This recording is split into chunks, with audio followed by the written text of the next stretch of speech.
pressure. It's okay. You fixed it last time, so you can do it again.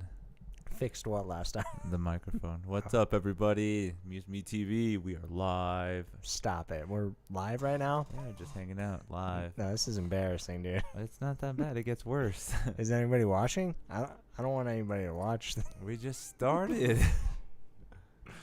All right. Cool. Alex, what's up, man? How you doing? Getting off work, you said? Oh, yeah. Basic 9 to 5? Yep.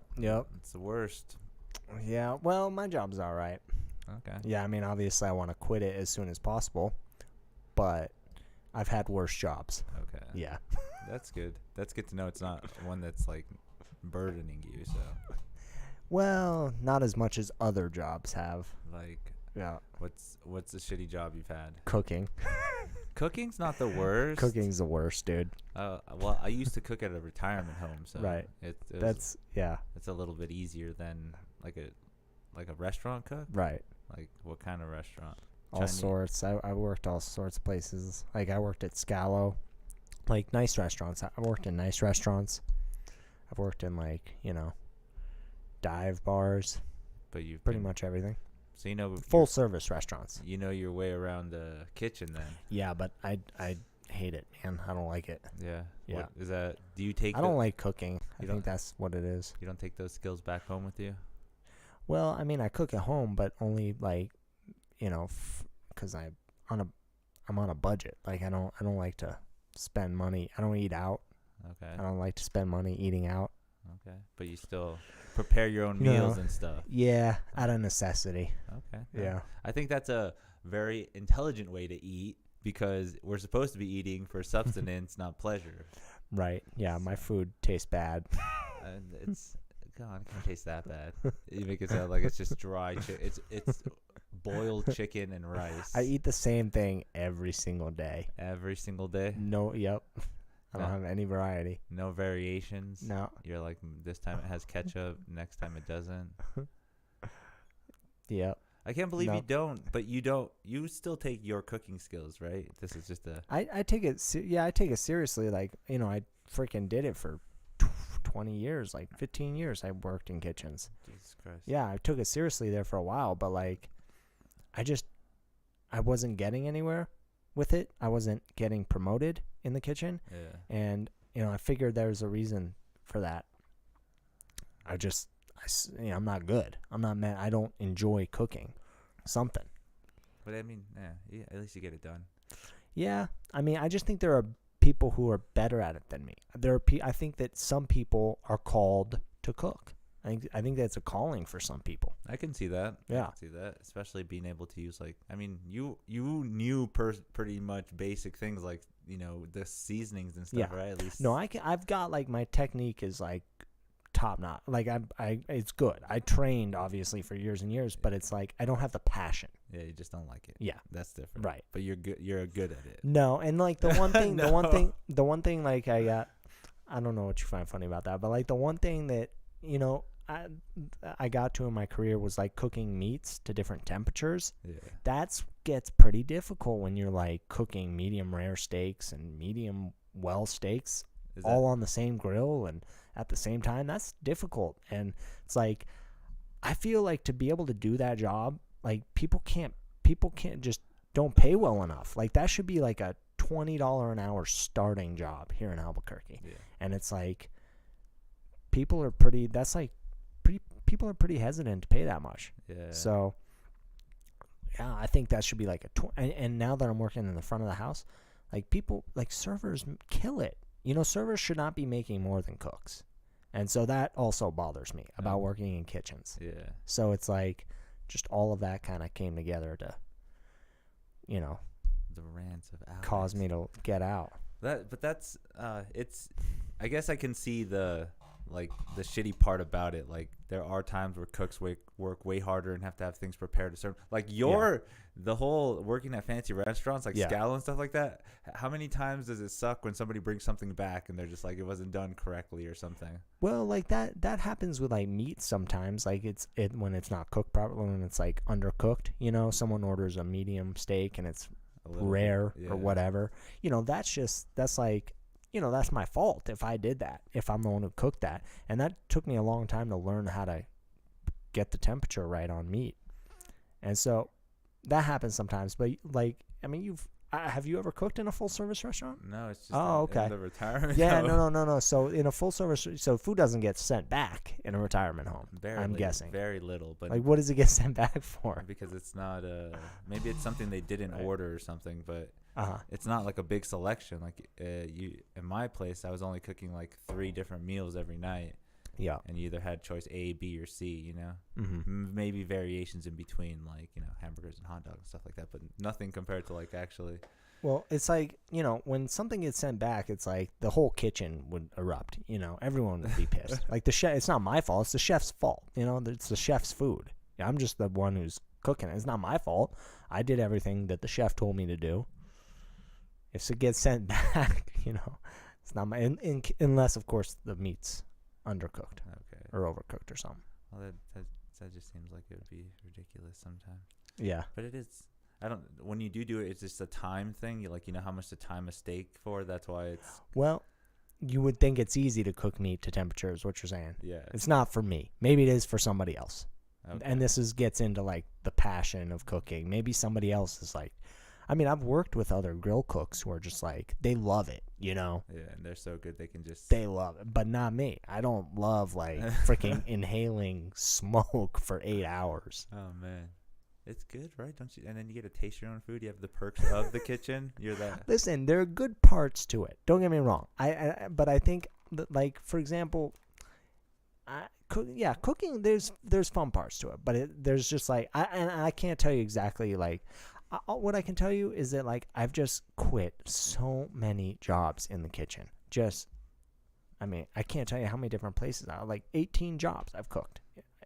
I've quit in my lifetime, and so or been terminated from it. And so at a certain point, it's just like, this isn't for me. I'm not supposed to be doing this. Yeah. And now that I've started working in the front of the house, I realize, like, okay, like I've been at this one job for 6 months now, and it's like I have no intention on quitting.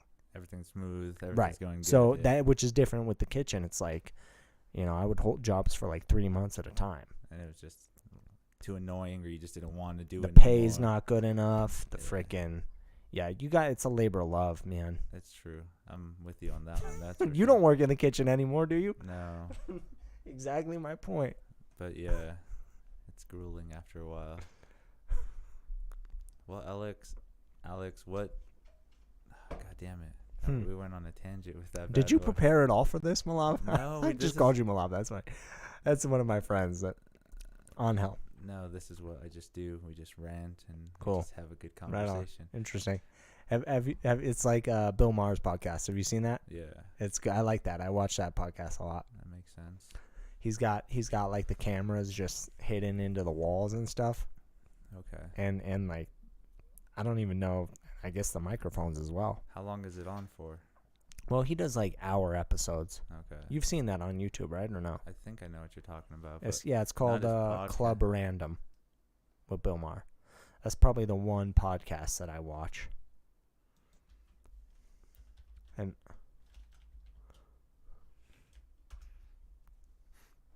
what is it called? Club Random? yeah.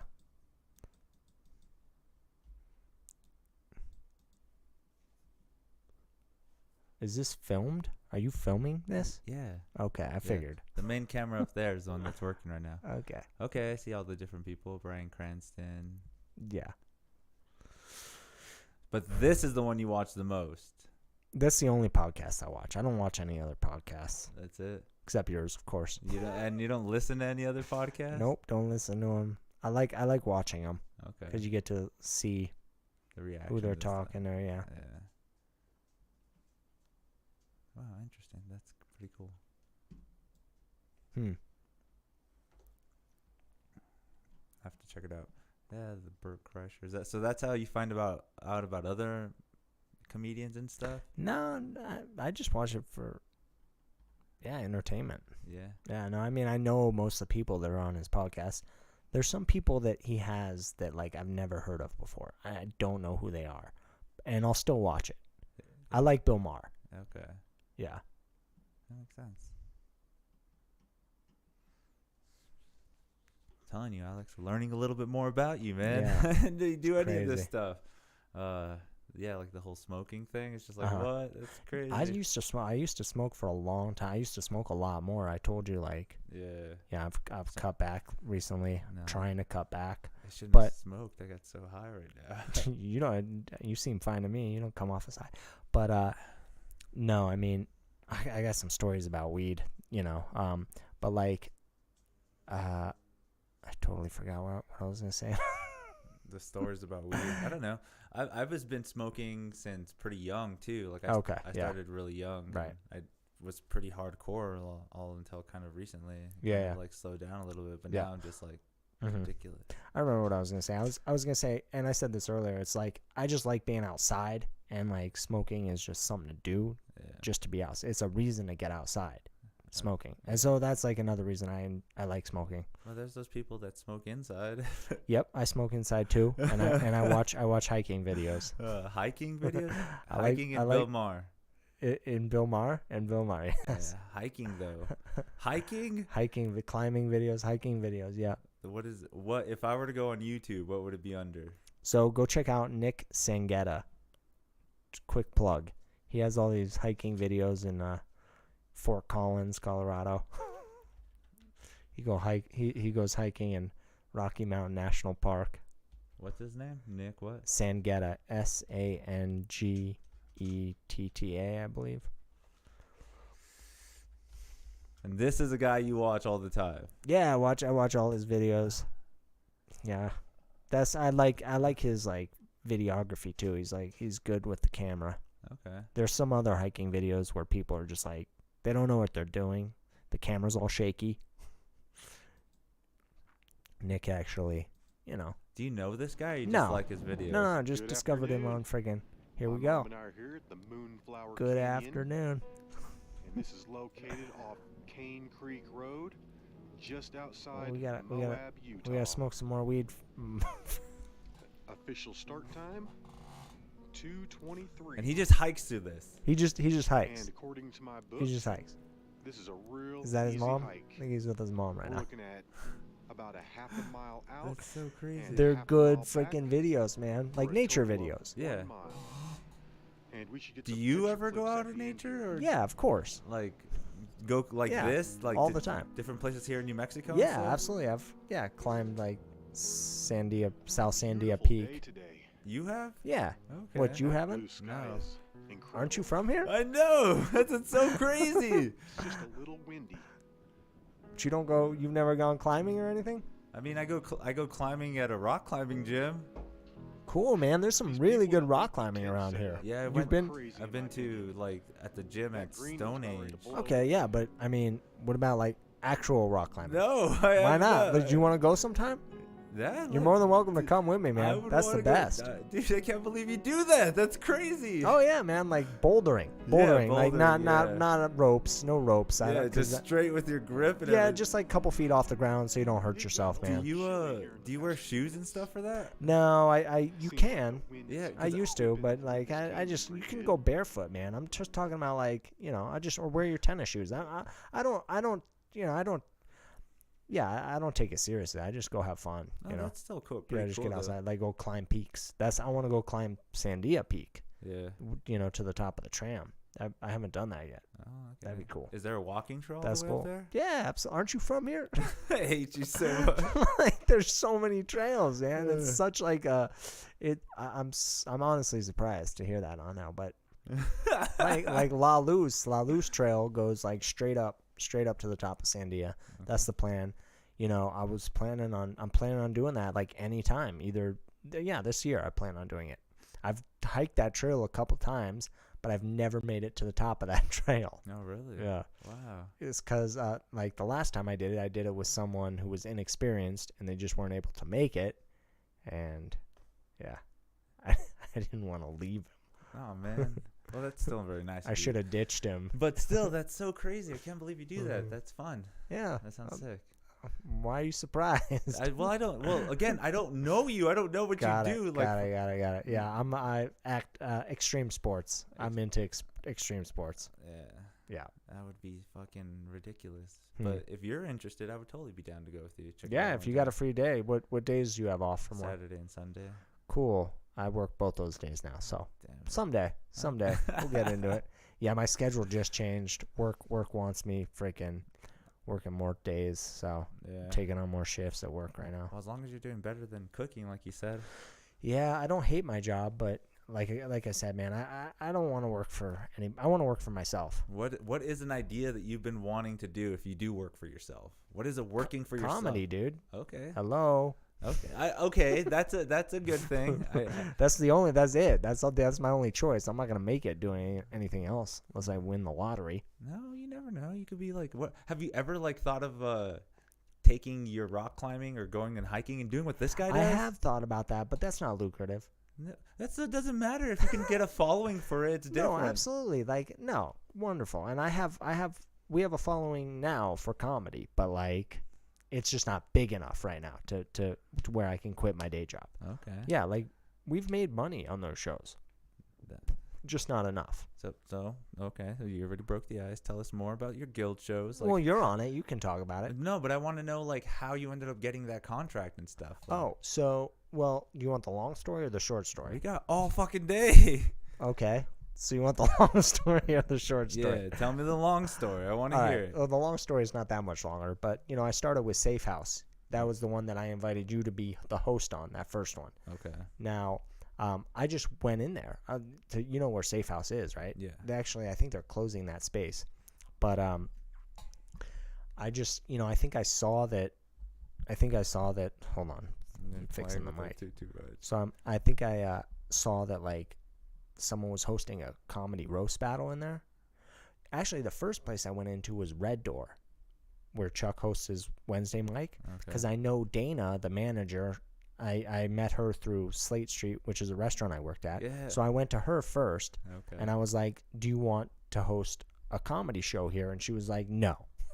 And I was like, all right. So I went to the next place, and the second place I went to was Safe House. And I just went in there, and I guess I knew about the comedy roast battles. I just was like, can I talk to a manager? No Halani was the manager. I was like, I do live entertainment. Do you want live entertainment here? And she was like, sure, send me a proposal. So I wrote her up an email, a proposal, and I emailed it to her, and she was like, all right, fine, we'll try it out one time. And then I did it. I had like a month to promote. Okay. Is this answering your question? Like, yes. Okay. So we're getting to there. We're getting to the guild. Yeah. I had like a month to promote that one. That's another story. But promoted that one, did that show, and then it's like, we were gonna do another show at Safe House, right? But that ended up getting canceled. That was a whole bunch of. That's another story there. That's a third story right there. But then once that got canceled, it's like, you've heard the saying, like, once a door closes, a window opens, right? Or another door. Right, whatever. And so it's like I found out about the guild. I knew about the guild. Actually, you want to know how I learned about the guild? That's a cool story. Okay. I was on Rusty's website. Okay. And he had like some video of him doing comedy at the guild. That's how I found out about it. Oh, okay. Yeah, I saw Rusty on stage at the guild, and I was like, oh, cool. Maybe I could call them up. So I called up Keith, who's the owner of the guild, or I emailed him, whatever, and I was like, would you be willing to do comedy? And he said yes. We set up a meeting. He was like, let's do a trial run. He charges me $150 to rent the space at 10:30 at night on a Friday night. And boom, there it was. And we had one successful show, and then he was like, all right, let's book some more. Okay. Yeah. Nice. Yeah. It's actually very. That is a long story. No, but that's actually very fucking. That's that intuitive, and like you really wanted to get it done. Well, let me tell you a little more now that you mentioned that. I mean, Angel, the reason why I started doing this. Do you want to know why I started doing this? I'm gonna tell you anyways. Friggin', nobody was booking me. I don't get booked on shows, Angel. It's so crazy that I love that you say that is because I know. You remember Lloyd Lee, right? Mm-hmm. And he always said that. He's like, been at the guild. Yeah, if you're not, if you can't get booked for shows, just make your own show. Sure. And dude, you did that, and that's so crazy because you've hosted it or been on it ever since, right? Well, it's my show, dude. I mean, I wouldn't be doing it. I've come to the conclusion that, Well, like part of the reason I started doing it was to get so I could get more stage time. Yeah. That was part of the reason. It wasn't just like so that I could make money. I mean, not just because I could make money. Or maybe it was, but you get what I'm saying. It's a little bit of both. You got exactly. Yeah. Yeah, you get what I'm saying. So yeah, I mean, I've been on it I'm the host. I've been on it every time. Let me answer your question differently. There was one point where I was like, all right, what if I was just the producer and I had someone else host and I never got up on stage? And I've decided against that at this point. Okay. Right now, the business plan, the model is that I'm going to be up on stage at this point in time. You get the stage time.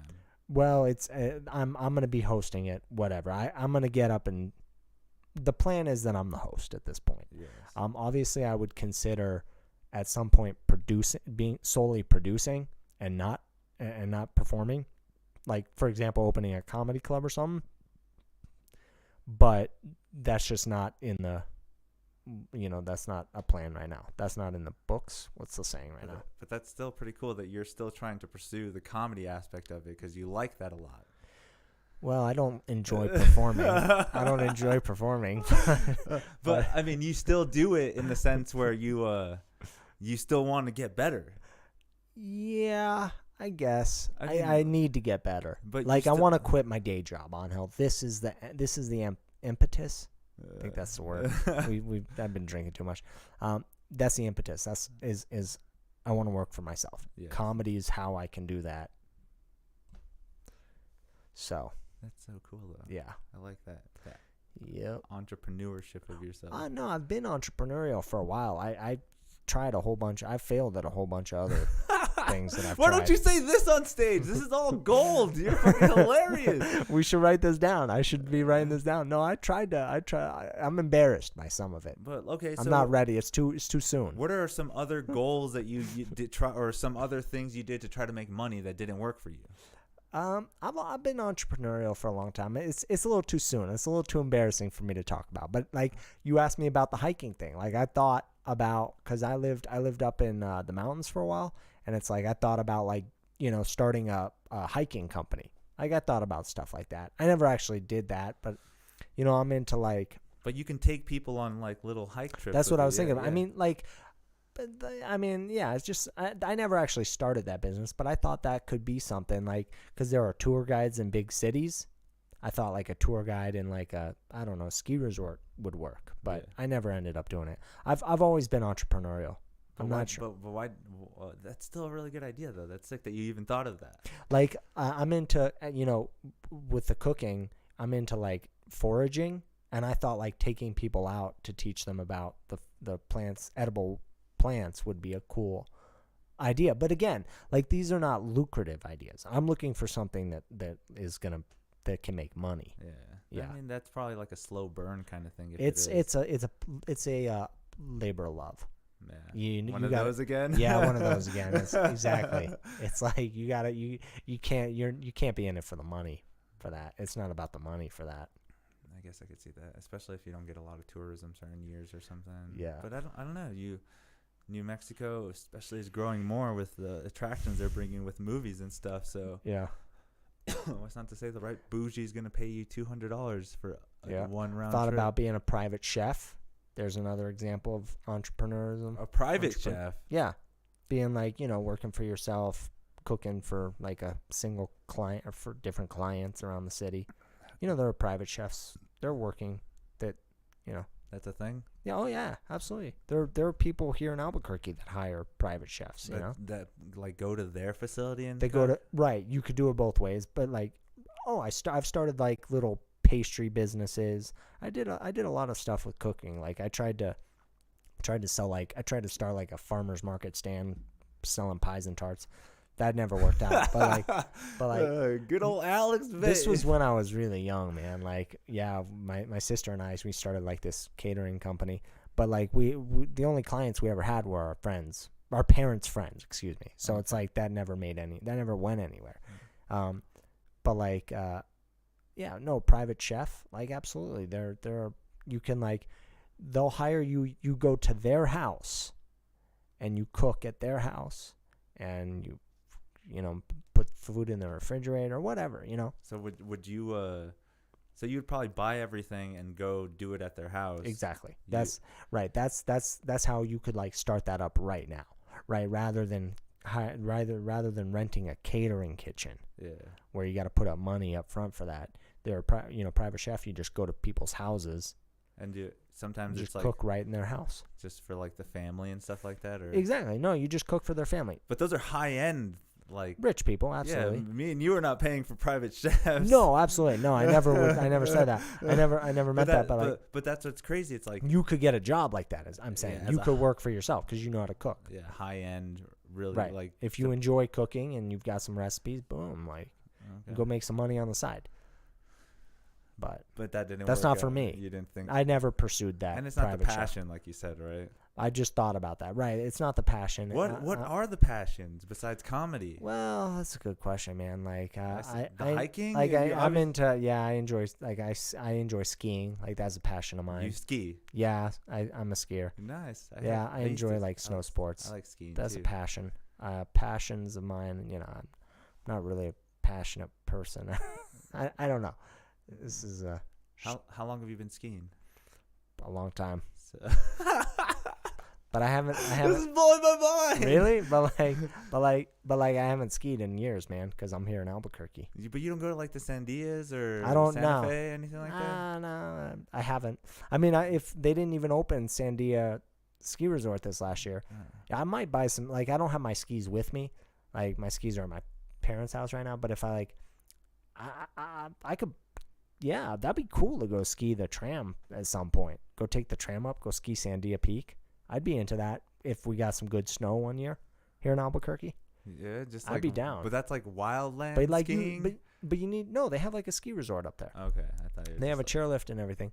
I mean, and you need a lot of equipment for skiing. You got to have the freaking boots and the poles and all that stuff. Yeah, and it's the just like I don't like carrying all that stuff around with me if I'm not doing it regularly. Yeah, exactly. So okay. I just don't have any of it with me. But that's crazy. You still do have it though. Yeah. I'm not really passionate about much on But you like skiing. That's cool. Yeah. Like what kind of skiing do you do? Do you just do like down the regular bunny hill slopes? I don't really want to talk about or it. Are you Black Diamond, dude? You're just like with these like I don't really want to talk about it. Moves that just make me think like Jesus, Alex is the most athletic guy I've ever met. No, well I grew up skiing, so it's like I learned how to ski at an early age, so I know how to ski. Nice. Yeah. And have you always lived here in New Mexico? No. No. Where were you born?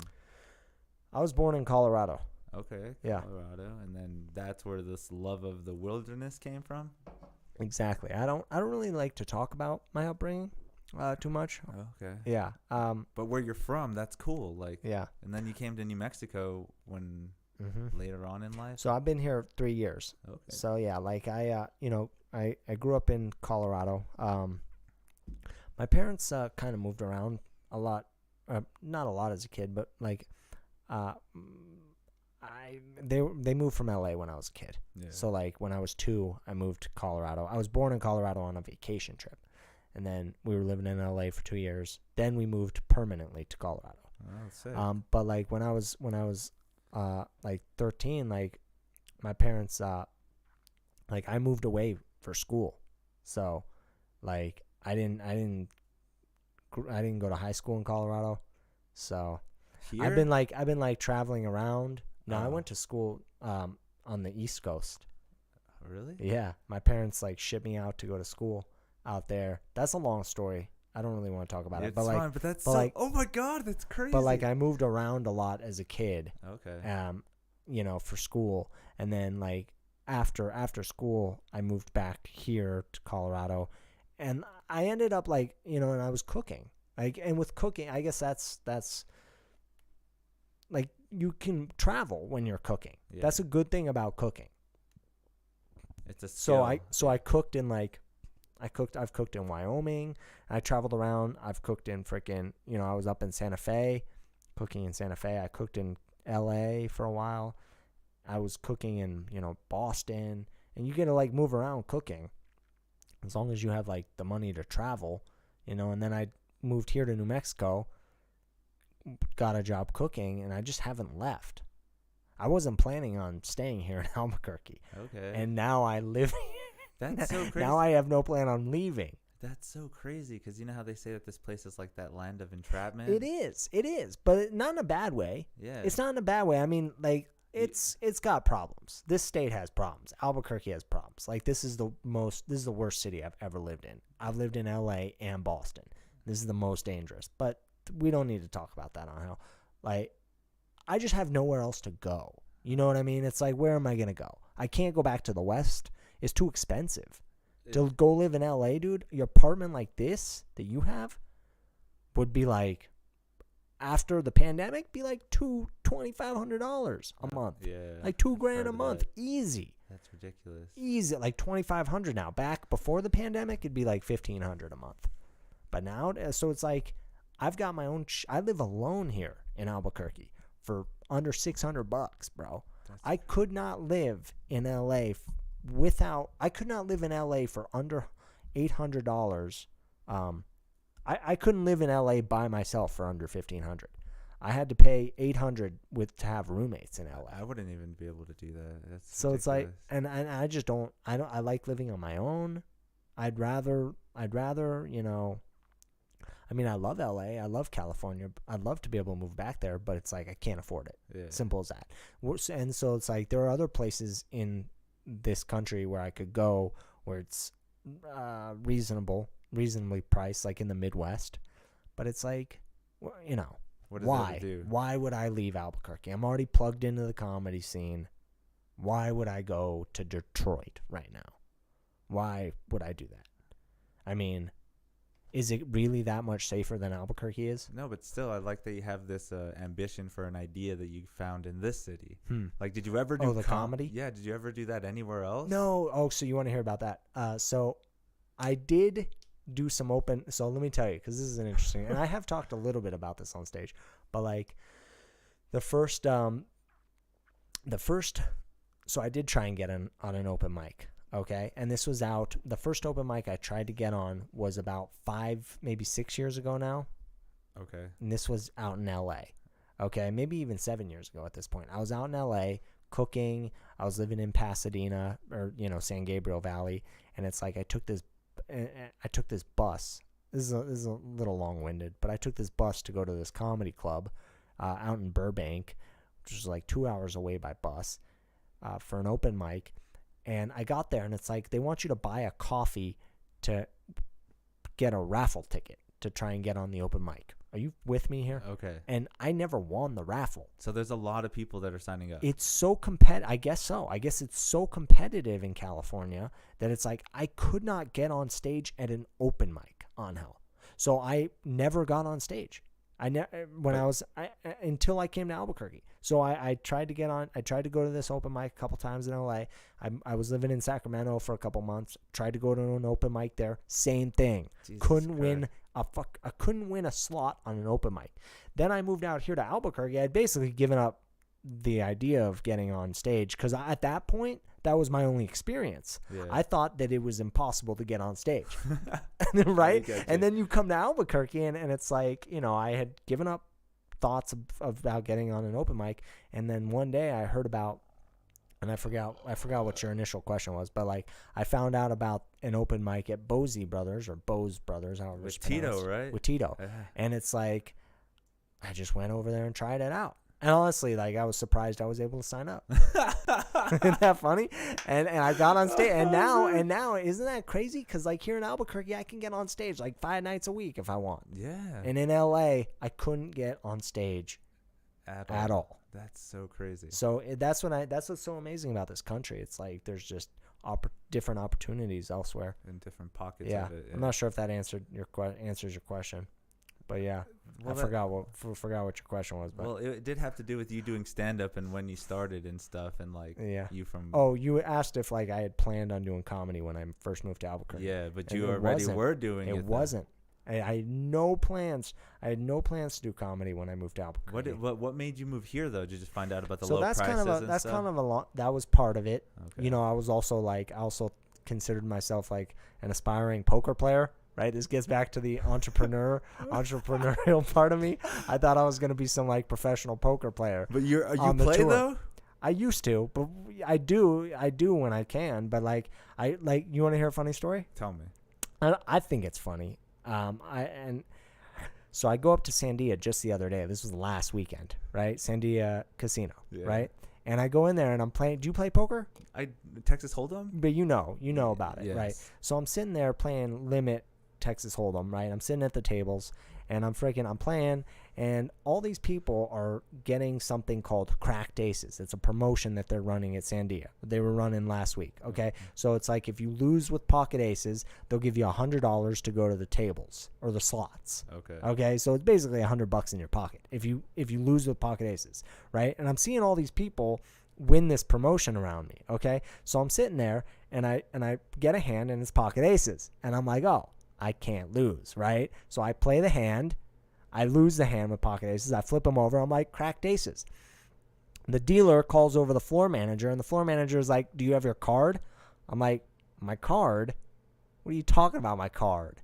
And she's like, oh, you got to have your player's card to win this promotion. And I'm like, well, somebody should have fucking told me that. I would have played the hand differently, right? I wouldn't have played the hand like I had nothing to lose.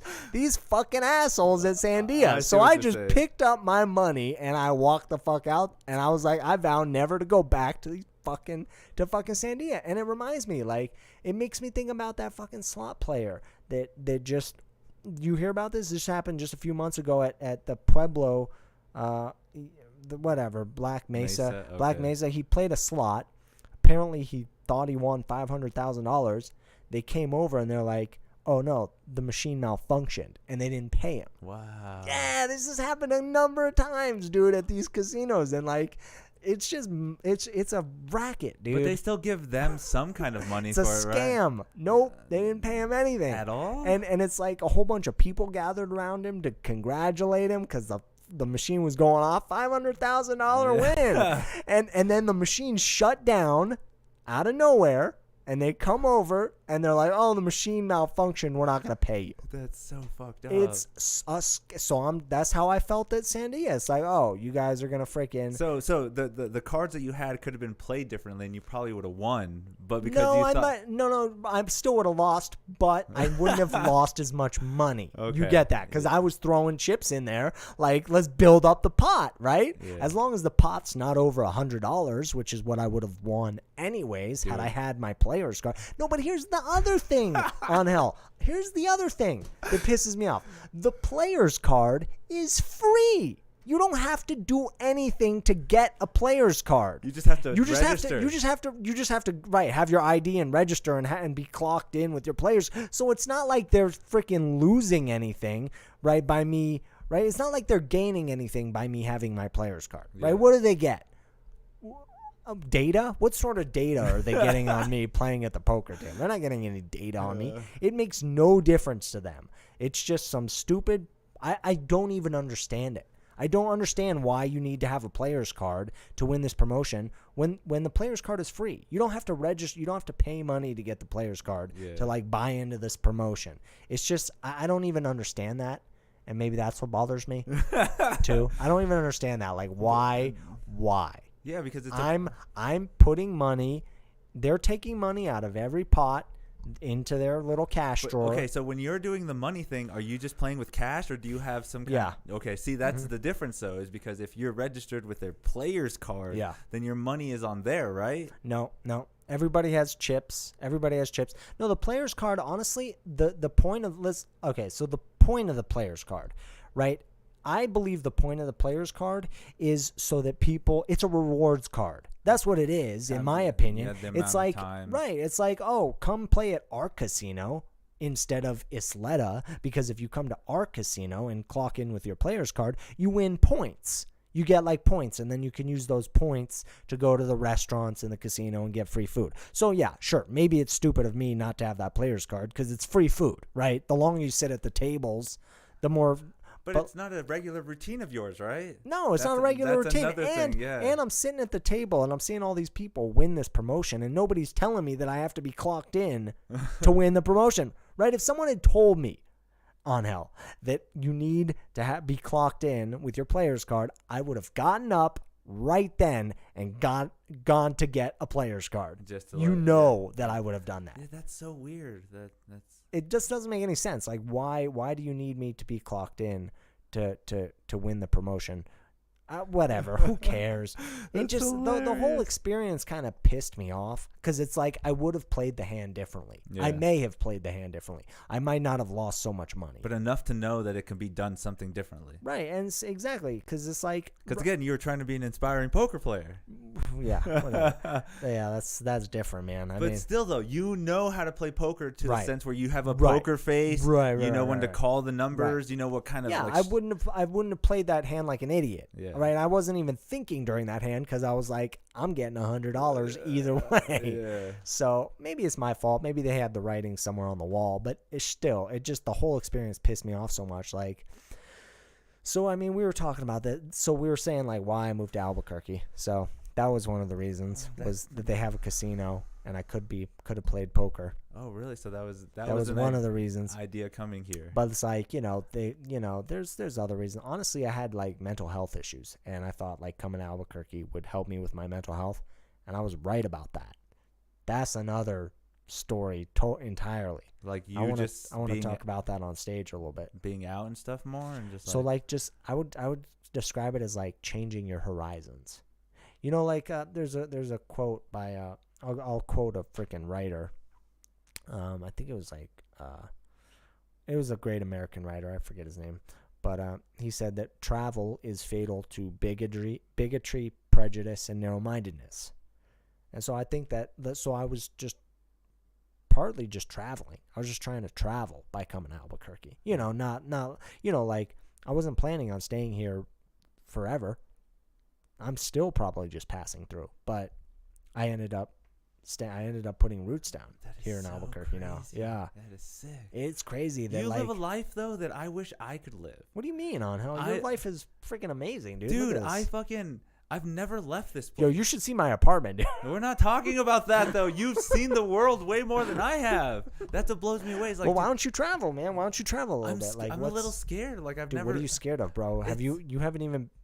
We're not talking about going out of the country, but we're not even talking about going out of the country. I know, but still, even though just leaving to a different place that you've never... I've always grown up here and stuff, and it's so crazy knowing that, like, this place is, like it's a safe haven. See, that's cool. See, like, I envy you a little bit. Because like I don't have that sense of home like that you have. But yeah, go travel, man. Yeah, because that's so crazy from the west all the way to the east. Yeah. Man. Well, I love California. Like that's I told you like you've seen them both though. I have, and I'd love to like go back. I have friends. I called you Malav earlier. My friend Malav lives in Boston, and so I still have a connection with him, and so I hope to go back there at some point. But I don't have an affinity for that part of the country like I do the West Coast. Yeah. Like, even Albuquerque, I feel like a fish out of water here. Okay, but it still kind of doesn't... Well, no, there's way more beaches and stuff out there, right? Like over here. Yeah. I mean, but I like that it has both settings. Like here in New Mexico, you have the mountains. And like, because I am actually from the Taos Mountains. Like Are you? Yeah, I grew up there with my grandpa for awesome. 7 years. Wow. But... That's where I learned how to ski and stuff. I used to work at a ski resort. I used to work at Sipapu Ski Resort. Okay. That's where I learned how to ski. Where is Sipapu? Yeah, it's Sipapu. Where is Sipapu? It's right between Taos and Espanola.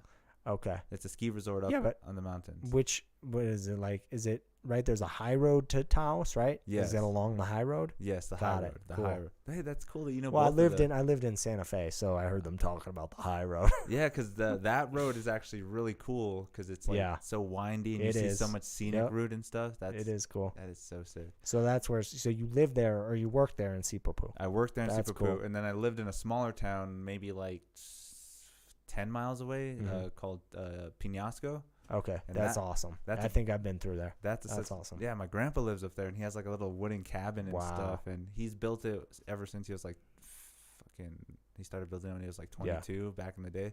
But he still has it there, so I go visit him and stuff. I lived there with him for a while, and just knowing that like you're into that stuff is ridiculous. But like even in Boston and stuff like that, did you ever try to do any of those things, like skiing and like? Yeah, but again, like I was a kid back then, you know, so none of it really means anything to me. It was all kind of.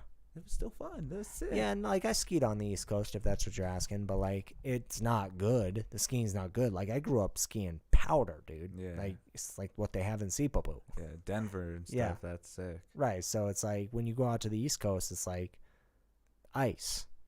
So it's not fun. Yeah. Well, that's cool though. Yeah.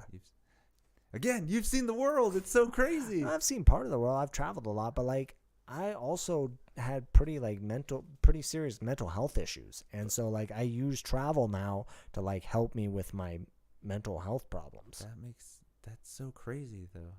Not in a bad way. Like no, I know. That's I amazing. never expected that. That's amazing. Like maybe that's why I'm like stuck in my own head all the time, or like thinking that I need to do some, like, I don't know, like I have an accumulation of things that I'm just like, what am I ever going to do with all this if I don't get to see anything? Like I want to play guitar and be really good so that I can travel the world and like be like, I'm a musician. I get to play in all these different states and stuff, but I never have done it. Hey, yeah, I hear that. And then the same thing, like I'm kind of like in your sense where I do want to be that, like, just I don't want to say a get rich quick scheme, but like, you know, try to have like this. Well, you can play the lottery. This thing to do, like make money another alternate way. I don't want to do my 9 to 5. You don't like you don't like your job. No, you want to like quit your job. I want to do something that makes me more passionate about making my own money. There you go, dude. Instead of like, it's probably not about the money at some point. Like, the comedy as well. Ultimately, it's probably not about the money. For me, it's about being independent. I just don't want to work for somebody else. Yeah, I'm sure that's what it's about for you. Yeah, so too. I can do my own thing, right? Yeah. which I enjoy. Yeah, like because you do jobs that you don't enjoy. Right. I mean, some are better than others, like you said. Like I'm in that sense right now too. Like after going to the kitchen to working with old people, like that's way easier. Like, like sure. In the activities, like I'm playing bingo and stuff, so that's like so much easier. Oh my God. But I see what you're saying. Jealous, I see what you're saying. It's just like the transition to it is different. But can we take a break? What do you want to take a break for? I don't want to talk about it. Do you need to use the bathroom? Yeah. All right, go ahead. I'll see if I can play it off. Homebody Lifestyle. What's up? Thank you for coming to the chat. Once you're here, you're stuck, he says. Oh, man. This is the best conversation ever. Dude, Alex is he's amazing. Oh, my God. Alex is so cool. Like, oh, my God, never would have thought. Like, Alex has so much cool qualities. I'm just like, Jesus Christ, damn it, that's so awesome. Alex is cool. Don't follow casino rules. You don't get their promotions. Oh, man. I don't know. I feel like I get what he's saying about the whole casino thing. Is like there's so many problems. I can imagine just winning a lot of money and then they don't want to give it to you. You just be fucking pissed. I'd be sad. I'd be very depressed. We have a show coming up April 8th at the Guild Cinema. He was telling you the story about that, which is pretty ridiculous. It's so crazy that he's a very hard worker, that's for sure. Jesus Christ, on hell, that's amazing. But we have that show April 8th at the Guild, and he has a couple more booked that are going to be happening throughout the months of May and April and all that other good stuff. So stay tuned for that. We'll see if we can find out more. We could ask him more about the comedy aspect. What's his favorite comedians and what he's doing. He's back, Alex Benton, everybody. Yeah, did you have a good one? Maybe I should. No, I like doing it live though. Like live is fun. What's that? You have like when we do the podcast. Like we're doing it live right now. Yeah. So we have people that watch in real time and stuff. Right. Where I could record it, but that is cool. Edit it though. So, but you can't edit it after this, or I can. Are you recording this or what? Yeah, it's being recorded, and I could edit it. You could edit it afterwards. Yeah, but I like right after we're done, it just automatically posts. That's fine. It doesn't. But you could edit it as well. Yeah, if I wanted to. That'd be cool. You think? That'd be cool. Do you think that makes it a little bit more appealing, like the whole bathroom thing? No, you know what? It might, but like, nah, I don't think so.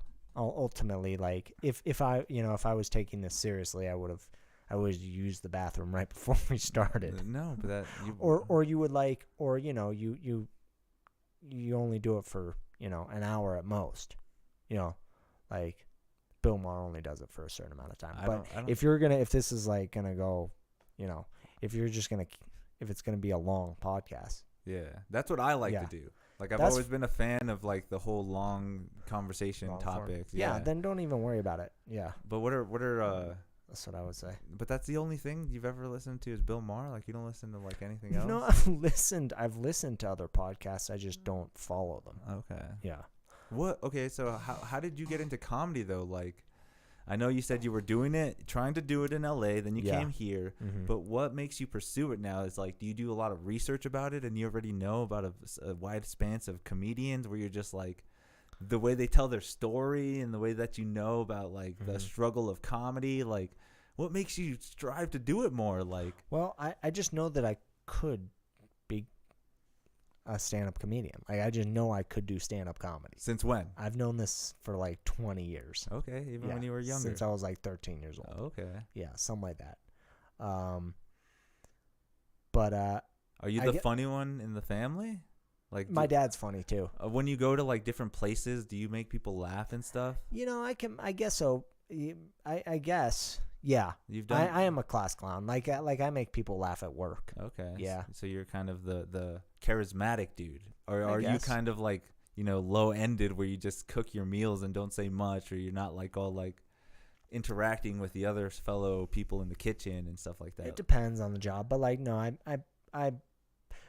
I've found that like unrelated to comedy, like I've just found that people laugh at me. Like I make crowds laugh. Like there are a lot of instances. Like for example, I took a job at Heritage Hotels. The Sawmill food hall that opened up down there. Yeah. So I took a job cooking at one of those restaurants, and like we were all we're introducing ourselves to the front of the house and the cooks, and we were all like, go around, say your name and say your position. And everyone was like, hi, my name's Joe. And it went around and it got to me and I said my name and the reaction I got was laughter on hell. Nobody laughed at anybody else when they said their name and they're friggin'. That's just like who I am. People just laugh at me when I say shit. Like, I'll give you another example if you want one. Like, I did this friggin'. I mean, this has just been happening throughout my life. And Hi, my name's Alex, and everyone goes crazy. Yeah, I wish that happened on stage. I wish I got that reaction performing. That's so cool. Huh? Yeah. All right, and then the next one. But the next one, I did this like self-help course, and it's like they asked for volunteers to get up on stage and like talk about their breakthroughs. And so I don't know why I volunteer. I guess I like sharing. I don't know what it is about me. There were like couple hundred people in this class. I got up to speak in front of everyone with the microphone, and they all laughed. And it's like, it wasn't the reaction I was expecting. Yeah. It wasn't the reaction I was looking for, but it's like, that's just what I find happens when I get up on stage, when I talk to groups.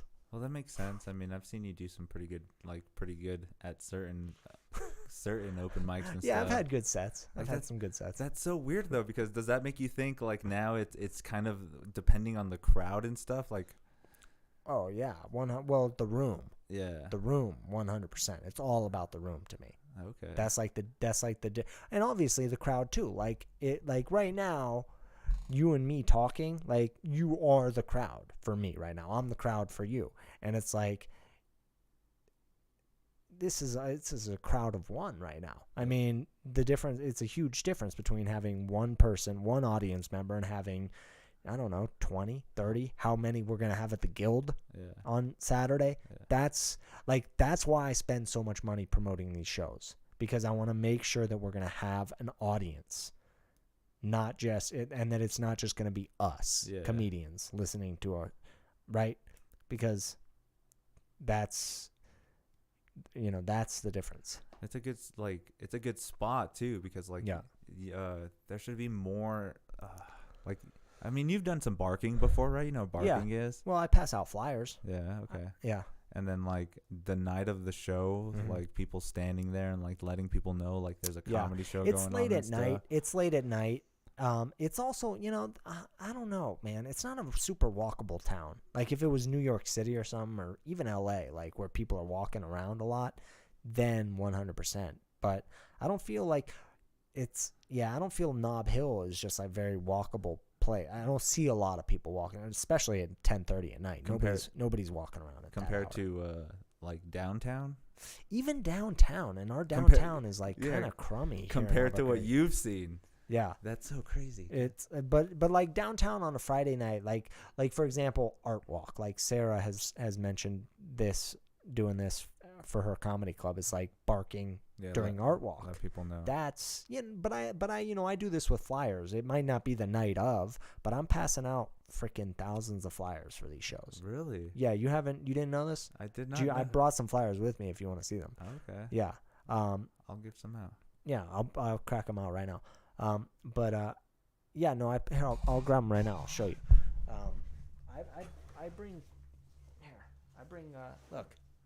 Okay, yeah, I printed 4,000 of these. You do actually do. I printed 4,000 of these, and they don't hand out themselves. That's so crazy. But yeah, I see what you're saying. Like, so like I'm at UNM every single week right now. I was there on freaking Tuesday, passing out these flyers to the college kids. That's so sick. So I am barking. You're doing a lot of work, actually. Oh, I do so much work, man. You think it's easy to get freaking strangers to show up and at 10:30 at night for somebody they've never heard of. It's hard. It's very difficult. And for some reason, right when the pandemic, like we were able to, you can keep those.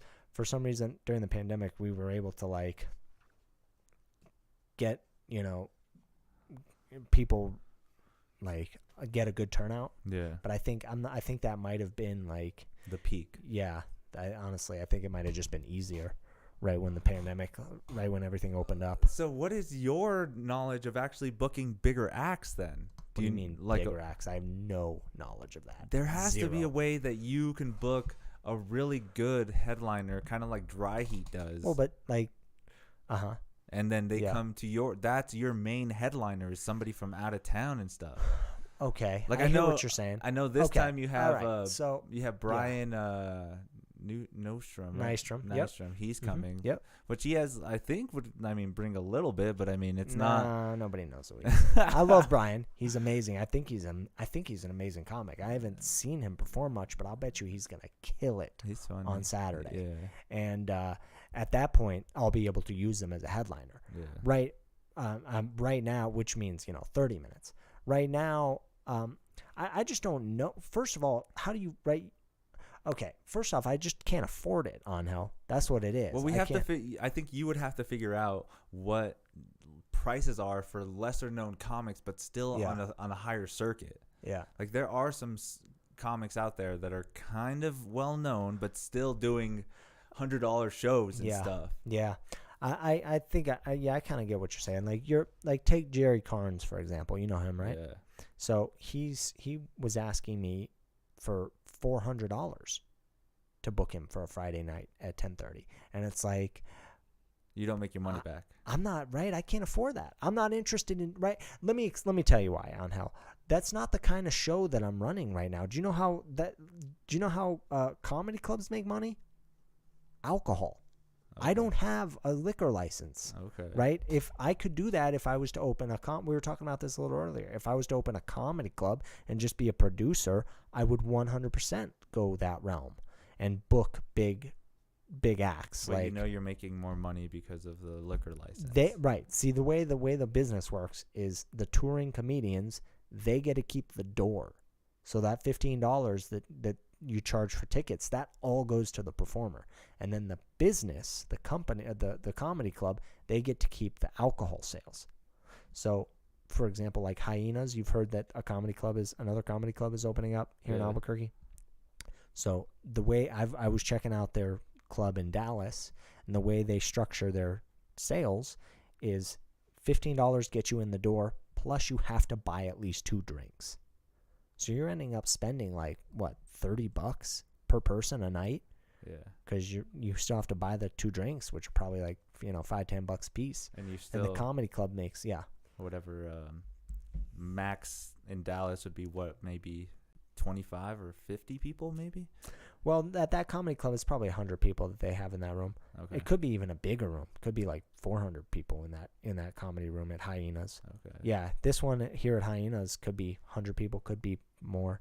But like, yeah, the club makes the money off the alcohol. That's how they're able to afford people like Jerry Carnes and bigger, even bigger names, people who need like, who are making like $1,000 a night, Yeah. $1,500 a night.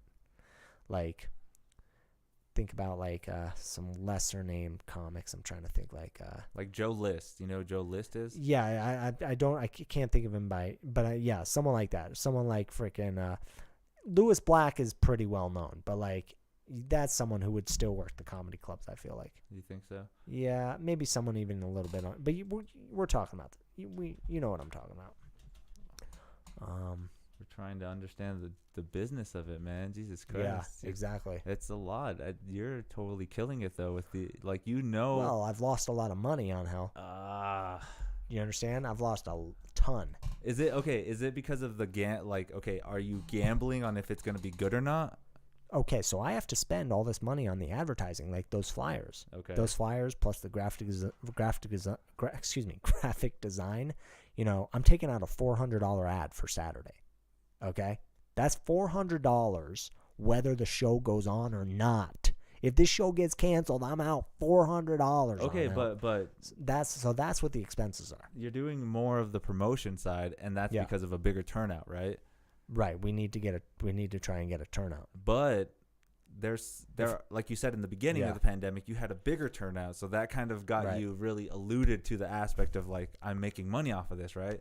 And then, like you said, it kind of that's part of it. Slowed down a little bit. It died off a little bit. Okay. Yeah. And do you think this will be didn't Chuck do pretty good with his? We had 90 people at the last one. Yeah. Yeah, that was killer. We made money on that show. But it, yeah. I'm just getting started on how like this thing just got started, and it's taken me, and I don't remember. I don't know how many shows have you seen at the Guild? I know you were at that one, and then I've been to 2 other. You've been to a couple, so the production has changed. So I believe the shows are arguably better. That's what I would say, and so if that is the case, you would think that they would. The better they are, the more they're going to grow, right? If they're good enough, which I believe that they are now, they're going to grow. So it's taken me a year to just like perfect it. Okay. So that's part of this too. If you follow me at all with that. So yeah, it's not just like advertising, it's building a following. Yeah.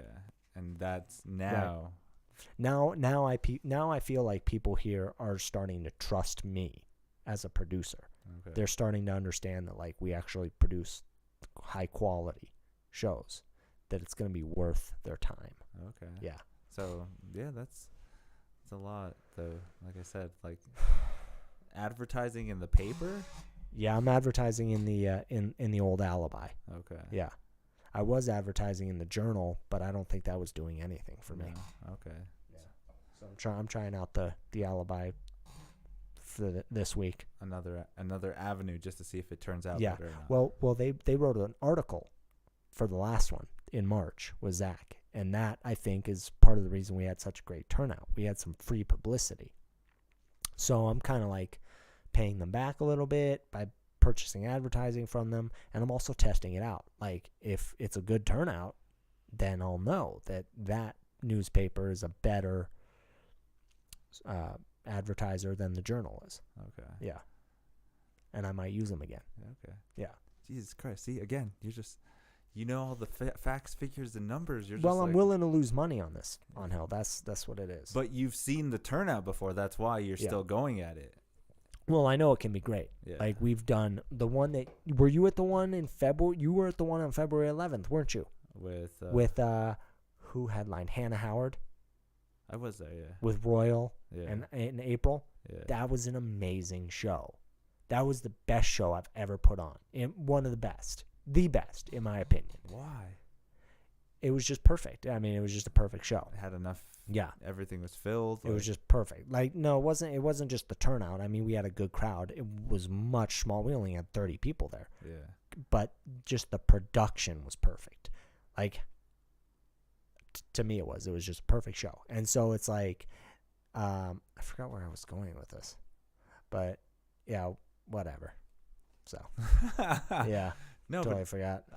Just to think, like, Too much alcohol. what is that like? I don't know, like, and that makes me think, like, how, I mean, that'd be sick to be the most, like, a premier spot for comedy.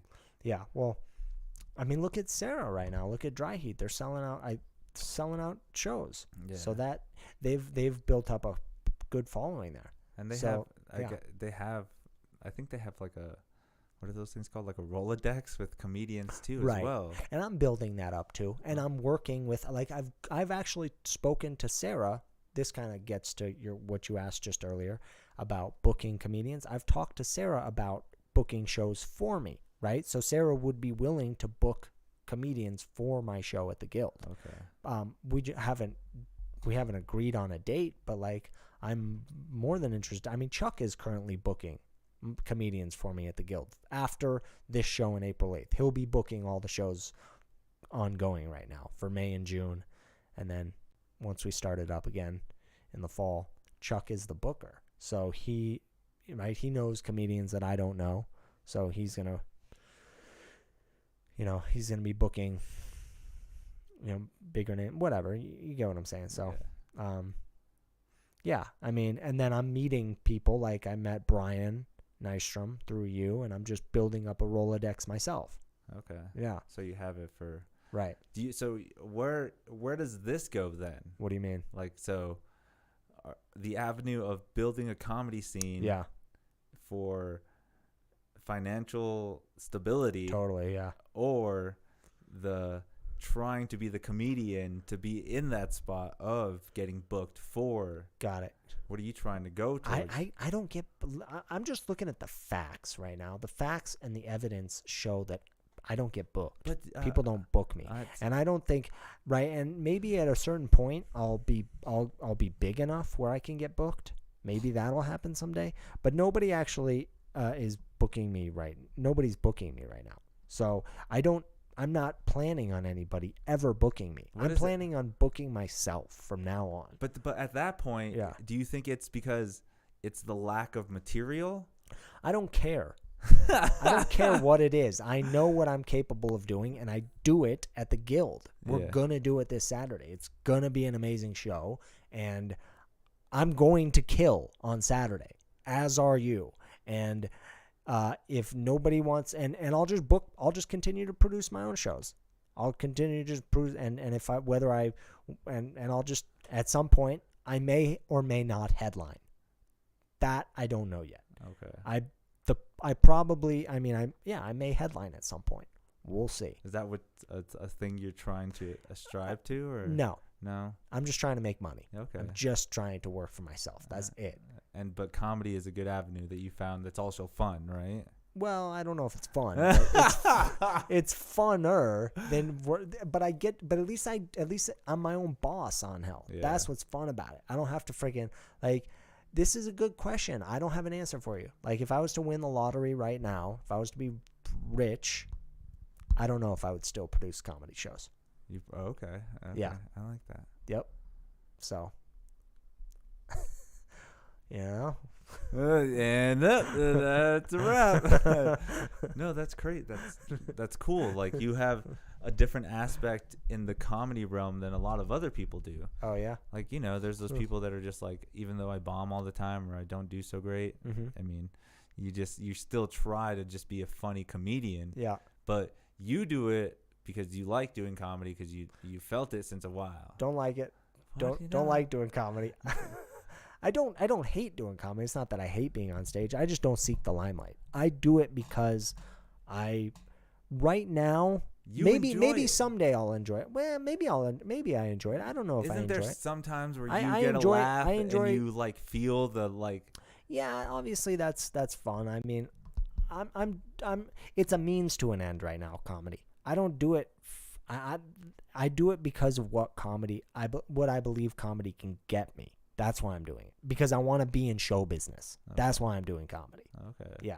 Even just any foothold into it. Well, I'm a performer. I'm a performer. Yeah, Angel. So are you. Natural. So are you. Okay. So are you. I mean, so that's the dream, right?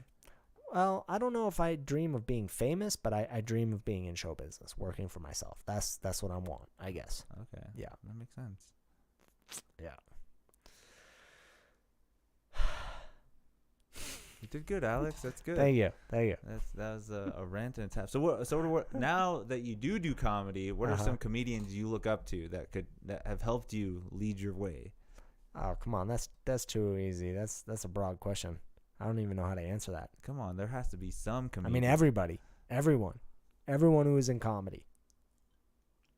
I mean, the list is endless. I mean, Dave Chappelle, Josh Fournier, Sarah Kennedy, you, Brian Nystrom, everyone who's working with me, everyone who's doing comedy is someone I look to for inspiration. Yeah, Louis Black, Kevin Hart. I mean, the list goes on. It's endless. Anybody. Yeah, I mean, you can learn from everyone in this business. Dude, ain't that the truth? I learned so much about you that I would have never expected. It's like it's good to know that right? There's so much more personality to it too. Because Yeah. to be fair, when you're on stage, you feel so bland. Oh, wow, yummy, yummy. But you're not. You have even Thank this you. like repertoire of like things that you do that Yeah. are just like the cooking, the being Right. into the outdoors, the entrepreneurship of all these things you want to do. Well, I'm glad I at least I can entertain one person. That feels good. Well, that's a good like. I think it's a good story. Like it shows that people don't have to like. Obviously, you enjoy what you do, right? You're not like. I know you said you're going through like mental illness and stuff like that, but you're not like a. I don't want to say like. Do I enjoy my life? Is that what you're? Yes. Not really. Why? You do so much. You've seen so much. Yeah. I enjoy your life, bro. Oh my god. Can we turn this down even a little bit more? my headphones. Just your there we go. Cool. Thank you, Angel. I'm gonna get even more. No, it's your mic that's so loud. That's what the problem is. No, you're all right. You're decent. You're just so all right. Cool. So, yeah. Okay. Do you think life Thank would you. be easier for you if you had all the money you wanted? Or No. do you like the thrill of adventure that you've been doing since so long? That's a good question. Maybe, but at the same time, probably not. I think it's more of like You're not giving me a simple answer. Well, no, I will. I mean, obviously, I think yes, I do think my life would be better if I was working for myself. Right? It's not about being rich, but about being able to like, support myself. Doing what you want to do. Right, exactly. But ultimately, I'm not sure that even that will make me personally happy on a personal level. I think I have personal issues that I have to get over. That's a separate issue altogether. Okay. Yeah. So I'm not sure that like, right, it's like, are riches going to make me happy? No. Okay. No, they're not. Yeah. But being independent on your own. It might help. Yeah. It might help. So what is it? This one right here? Number 2? Yes. Okay, cool. Just doing. All right, that's cool. That's 3 actually, but we got What? it. Okay, well, it sounds better in my That's headphone. from your side. I won't go so close. All right, that's all good. It's all right. Well, that's cool. Like, I mean, I feel like I kind of get you in some sense too. Like, we all go through like trauma and shit like that. Like, like my brother died when he was like. Holy shit! I had a brother who passed away when he was 11, and I was 13. That's crazy, dude. And he killed himself. That's holy shit, man. That's even worse. My freaking my buddy Malav. Actually, I shouldn't even bring this up, so I won't. But I'm sorry to hear that, man. Is it the same situation, kind of? Same situation. I think so, man. Okay. We haven't even really talked about it. Yeah, Malav and I. But I've heard that his brother, is no longer with us, and he's freaking. He was his younger brother, and so that's amazing, dude. Yeah, and and it happened at such a young age where it kind of sucks because like I was seeing that sucks at any age. Yeah, that's true. That's one thing that I kind of like hate is like I never got to grow up with him. Yeah. And then I have 2 other younger brothers that are 10 years. You have 4. You have 3. You had 3 siblings. Yeah, and I was the oldest. And how what's the difference between you and your younger brothers? 10 years? 10 years. Yeah. Holy cow. So right now. From the same family, yeah, from the same yeah, parents? Yes. Wow. As far as we know. That's crazy. But yeah, we all live together and stuff. But Uh-huh. again, my family is more like a little more broken, and they had their problems from the beginning. Like my mom was kind of an alcoholic at a young age. All right. And she had me when she was just 18. Yeah. So she didn't even finish high school or Wow. anything. Yeah. So she had to deal with that whole thing, Uh-huh. bringing me into the world. Yeah. And then 2 years later, my mom had another kid, and it just made it Yeah. harder for her. So she Uh-huh. did a lot of like miscellaneous jobs and stuff like that too, but like at like bars and like restaurants and stuff like that. Then finally my mom and my dad have been off and on so much that they fought, but they finally ended up living together and moving from Albuquerque to Los Lunas, Okay. in like a really small trailer park community called Meadow Lakes. I don't know. Have you ever seen No, it or I've heard never of it? never been south. The way that it goes is pretty crazy too, because you have to go up this really big steep hill, and you could see like all of the Manzanos like perfectly very well. Yeah. And then you see like all of the federal base that they have, like just like it's supposed to be like cow A pasture. federal base. Yeah, like all that land where the Kirtland Air Force Base is at, it's like you can see all of that. Okay, all right, gotcha. And it's just like fucking, it's ridiculous. Huh. Like when I was growing up, I remember they would test bombs up there. Okay. And you would feel the whole trailer shake and stuff. I was Wow. just like, what the fuck? It's ridiculous. But yeah, they lived there. And then 10 years later, my parents had the other two, but they still had drinking problems. And it was pretty bad. And then all of a sudden, we didn't know how to deal with this, but my brother was always leaving the house and stuff like that. Never. You're the 11-year-old. Yeah, the one that was 2 years younger than me. And he just didn't feel like he was part of the family. Okay. And that was kind of hard to deal with. Yeah. So just one day when he came home, it was just like, wow, pretty hard. And the shitty part about it is like my mom just ended up drinking more and stuff, and it got worse. So that's why I went to go live with my grandpa in the mountains. Because I was like, if I stay here, I'm probably going to end up like fucking up more, not doing so much. And I love that I went to go live with my grandpa because, like I say, he showed me how to be like a man. That's amazing, dude. Like chopping wood every morning, like shoveling snow because it's snow. Dude, he was so meticulous. Like he had a plow, on a 4-wheeler. Right. But we would still have to go shovel it. Because he could do a way better job. And it was just like, that's just for the lazy people. You got to like, work hard and stuff. I'm just like, fuck, I hated it growing up. Yeah. But now that I'm older, I like wasting gas. Yeah. On that freaking. I got to make sure that I keep my best to work hard to whatever I want to do. Like I don't have all this stuff because I'm not working hard. Like I try my best. I do what I can. I get the money that I need. And then I try to produce something that I'm in your sense, dude. I want to do a show, or I just want to do some kind of like something that I don't have to worry about that makes me money, and I still get to do what I like to do. Like this is enjoyable. Like I'm having a great time. We're having a great conversation, and we're enlightening the world. Like we're two nobodies. Nobody knows anything about us. This is true. But yet we have stories that probably can relate to hundreds of people. So why don't you talk about that on stage on Hell? I don't know. Why don't you talk about that story about moving up with your grandpa? I'm like you, dude. I don't find I can't find the jokes sometimes. Why does that have to be a joke, dude? Why do you have to be telling jokes up on stage? It should be like that, right? Well, how do you know you'll find the jokes when you're on stage on Hell? Like that. You're a funny dude. Like people don't always laugh at your punchlines. They laugh at your crowd work. So you can be telling an amazing story about like your experience with your grandfather, and you'll still get the laughs because you'll be doing crowd work. I don't know. Whatever. That's what I'm telling you. But I see what you're saying though. It's like even all great. I found that story entertaining. Why wouldn't other people? You just like have to punch it up. I thought it was as entertaining as it could be. What you just said to me, that was entertaining. If you told that on stage, you would entertain other people. You think? I guess I can. And I've never seen you do that on stage. I've never seen you tell stories like that, and you're capable of doing that. Okay. Aww. Well, I mean, you look That's a hard skill, but what's a hard skill? like doing that, the storytelling thing. Dude, you just did it. But I don't. Like, it's hard to think of that. Write yourself a reminder. Write yourself a set list, dude. Like that's weird. Why don't you just try it at an open mic, see how it goes, and then you could try it on a show. Okay. Yeah, what do you have to lose, dude, at these open mics, bro? That's true. Real life experiences, I guess, right? That's what kind of people want to find funny. Like, I've never heard you tell a story on stage. Okay, so you have great stories. So I read I read Kevin Hart's memoir. Okay.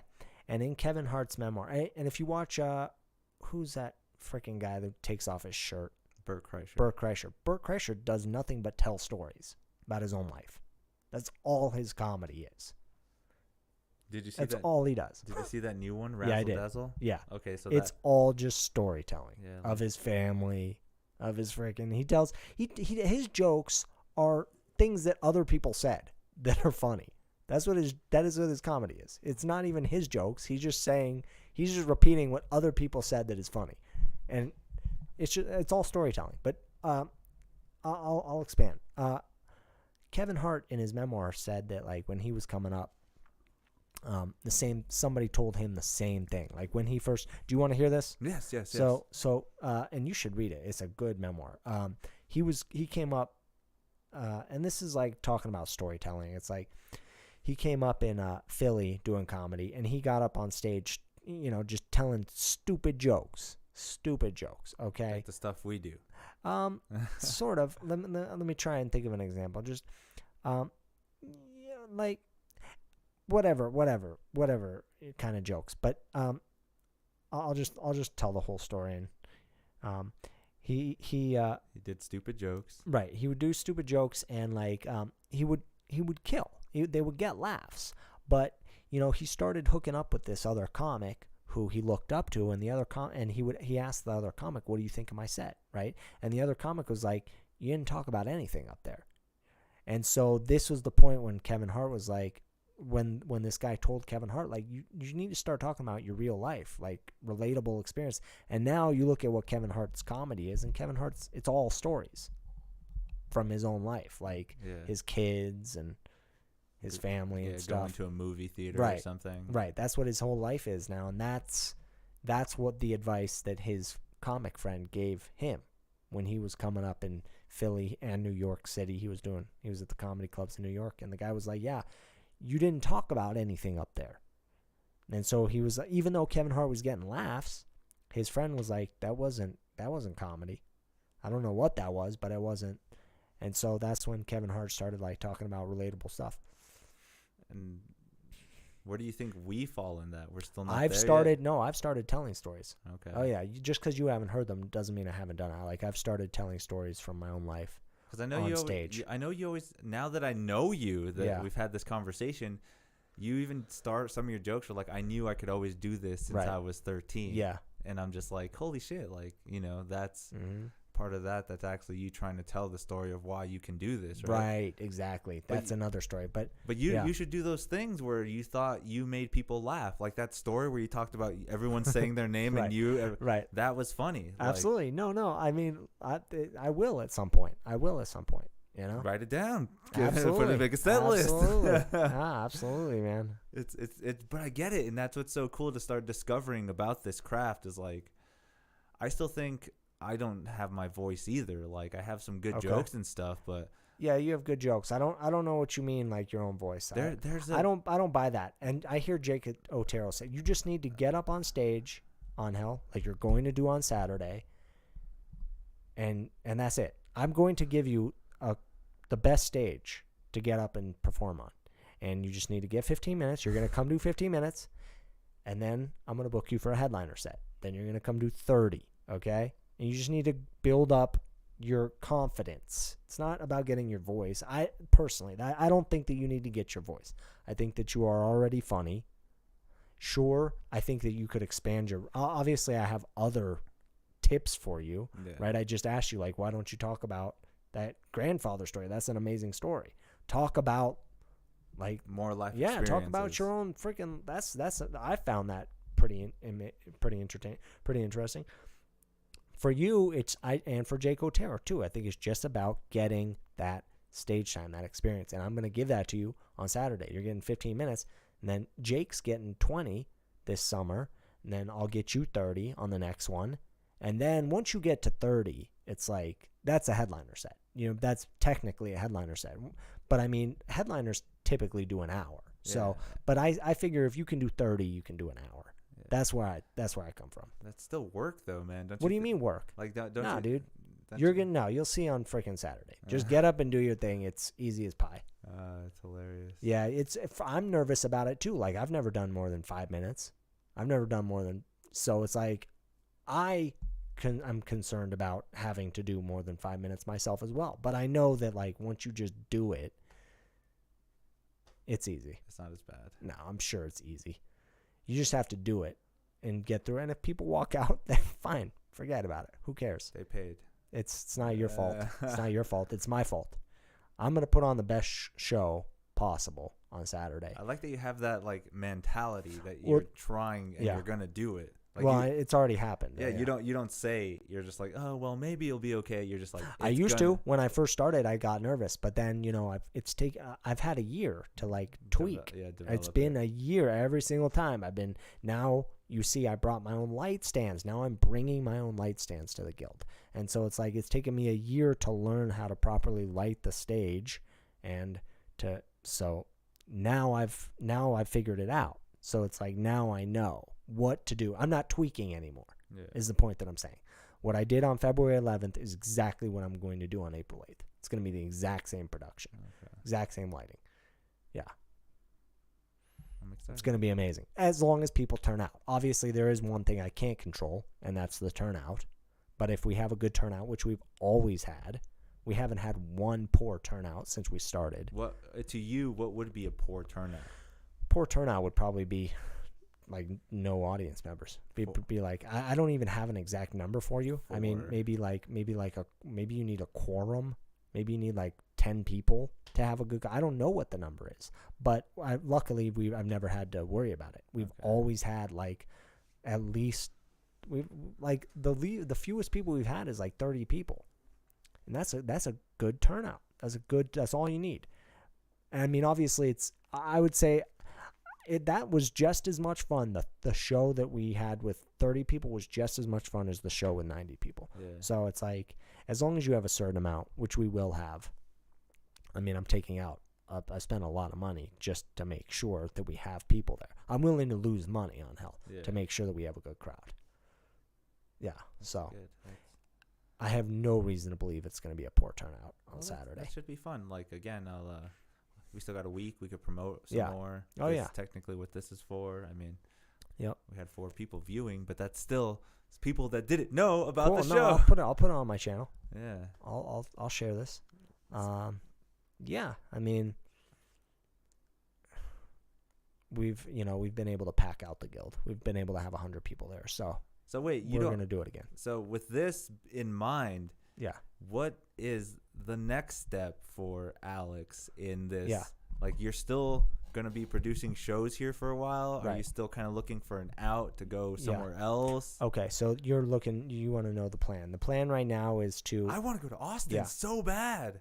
You personally? Yes. All right, we'll go. Personally. Yeah, why don't you go, man? I don't know how I would do it. I have so much stuff. We'll set up a tour.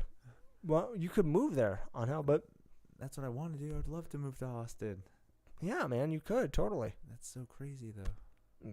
For the music, man. I have so much to get rid of. Yeah, you do have a lot of stuff. You have a lot of stuff, but you could do it. You could absolutely do it, man. I mean, if you were to move there full time, you could do that. Okay. But you asked what the plan is. So you know I've rented the cell for the summer, right? Or no? The cell. So I'm starting a new room starting in July. The cell is downtown. You know where Fusion is? So do you know where Robert Gibson did the freaking Gong Show last year? Like the 3rd time or something, right? Yeah, he did it at Fusion. Okay. That's on First and Lomas. Ringing any bells? No? Not really. Okay, so whatever. I'll explain. They have a performing arts center called Fusion at 700 First Street in Albuquerque, downtown. Okay? I am renting that space for the summer. Okay, so I'm not going to be at the Guild in July. I'm going to be at the Cell in July. So I'm going to start producing shows there. We're going to try. I've only booked 3 shows there, but I'm sure it's going to go great. So I'm going to book more shows there. And at some point, I'm probably going to have 1 show there at the Cell and 1 show at the Guild. So we'll be doing 2 shows a month. But the goal is to get 1 show a week. That's the goal, like what Sarah has at Dry Heat, to be doing shows weekly. That's the goal. And still getting some kind of a turnout. But the turnout will be even better, right? I don't plan on, number one, not just because, right, the turnout, the advertising is cheaper when you're doing it on a weekly basis, right? Because I can spread out. It's honestly cheaper to do a show on a weekly basis, in my opinion, than on a monthly basis. Because especially if it's at the same place, like that's why Dry Heat has been so successful. Is because they people know where to find comedy, when to find it. They don't have to freaking look for a flyer every month. They know where it's gonna be. Every week. So it's just consistent. And so if I could get something like that, it's actually easier to get turnout than it is with a monthly show. Okay, I see what you're saying. If Keith was willing to rent me the Guild on a weekly basis right now, I would. It's because it's not available on a weekly basis. The reason that I'm only doing it monthly. Okay. Yeah, that's so the problem. So it's even something else that you've looked into just to get it. No, if I could do a weekly show right now, I would be. And that's why you're doing this 2 separate shows. So the two, right? That's exactly that's part of it. That's part of it, but it doesn't really matter. I mean, ultimately, I've looked around at multiple venues around Albuquerque, and so I might start up a few different rooms, and get like 3 or 4 shows going a month at different places, which would be fine too, because then I could just I think that would work just as well. But ultimately, like, what Sarah's doing is the best, right? Having a location, right? That's obviously the best. But I'll take anything I can get. Yeah. Until you can get to that spot. Right, exactly. But even listen, I mean, even the monthly show is great. Like, I mean, that's what touring comics do, like what Kevin Hart does. I mean, he just rents the Kiva downtown in Albuquerque once a year, rolls through, sells 10,000 tickets. And then leaves, goes to another city. Whatever. Yeah, I mean, you got to build up a following. Okay. Yeah. That's it. That's what we're doing. We're building a following right now at the Guild. I gotcha. Yeah. Getting our name out there. You're gonna be doing this pretty frequently. And then obviously, and then at that point, once it gets to a weekly, then the plan, then there's more options. Yeah. Obviously, you could go the route of starting a comedy club, like what Sarah's done and Hyenas is doing. That would make money. Or we could put together a tour. And I would grab a couple comics. Like one idea would be I could go on the road by myself. Or I could grab a couple comics like you, Jake Otero, and we could set up a tour. Go tour the country doing comedy. Go rent a theater, just like what Kevin Hart does. Go rent a theater in a bunch of different cities, play that theater, and then move on to the next city, the next night. That's another idea that I'm thinking of doing. Okay. Yeah. That makes sense. But I'm just not there yet. But that's just, again, contacting and getting to know prices and stuff like that, right? Right. That's just about renting the theater. Yeah. Do you have the money to put up to rent the theater? That's all that is. Do you have the money to advertise in that city? Okay. So that people will show up? It's just money at that point. Because we have the talent. We're ready to go. If I had the money right now to go on tour, I would. Yeah? Yeah. That's sick. But I don't have the money. Yeah. It's just about having the money and experience is part of it too. Like, I don't have, so. Yeah, because once you start going to like theaters and stuff like that, you end up building like side projects, right? So like, for example, there are comics that go to like theater cities but still hit up small comedy clubs as well to practice their thing, right? Yep. Like, that could be another thing where, I mean, I guess you'd have to be a little bit more known, but you're part of the Albuquerque, New Mexico page where people just say like, hey, I'm rolling through. Yep. Can you just book me for a show or something? Yep. That's more of those opportunities to find somebody to put on a show. Mm-hmm. That's happened. Mm-hmm. Yeah. Yep. Like I booked Oscar Colasos, I think is how he pronounced his name. Yeah. He's from New York. He rolled through here. He performed at the Guild. Okay. And I'm adding to my Rolodex by doing that. Yeah. Yeah. And do they have and he just wanted stage time, But right? honestly, yeah, he just wanted stage time. He didn't want any money. And so ultimately, that's, you ask about the future for me. It's I'm trying to build my Rolodex. I want to be able to book comedians. I want to be able to work. I don't just want to perform myself.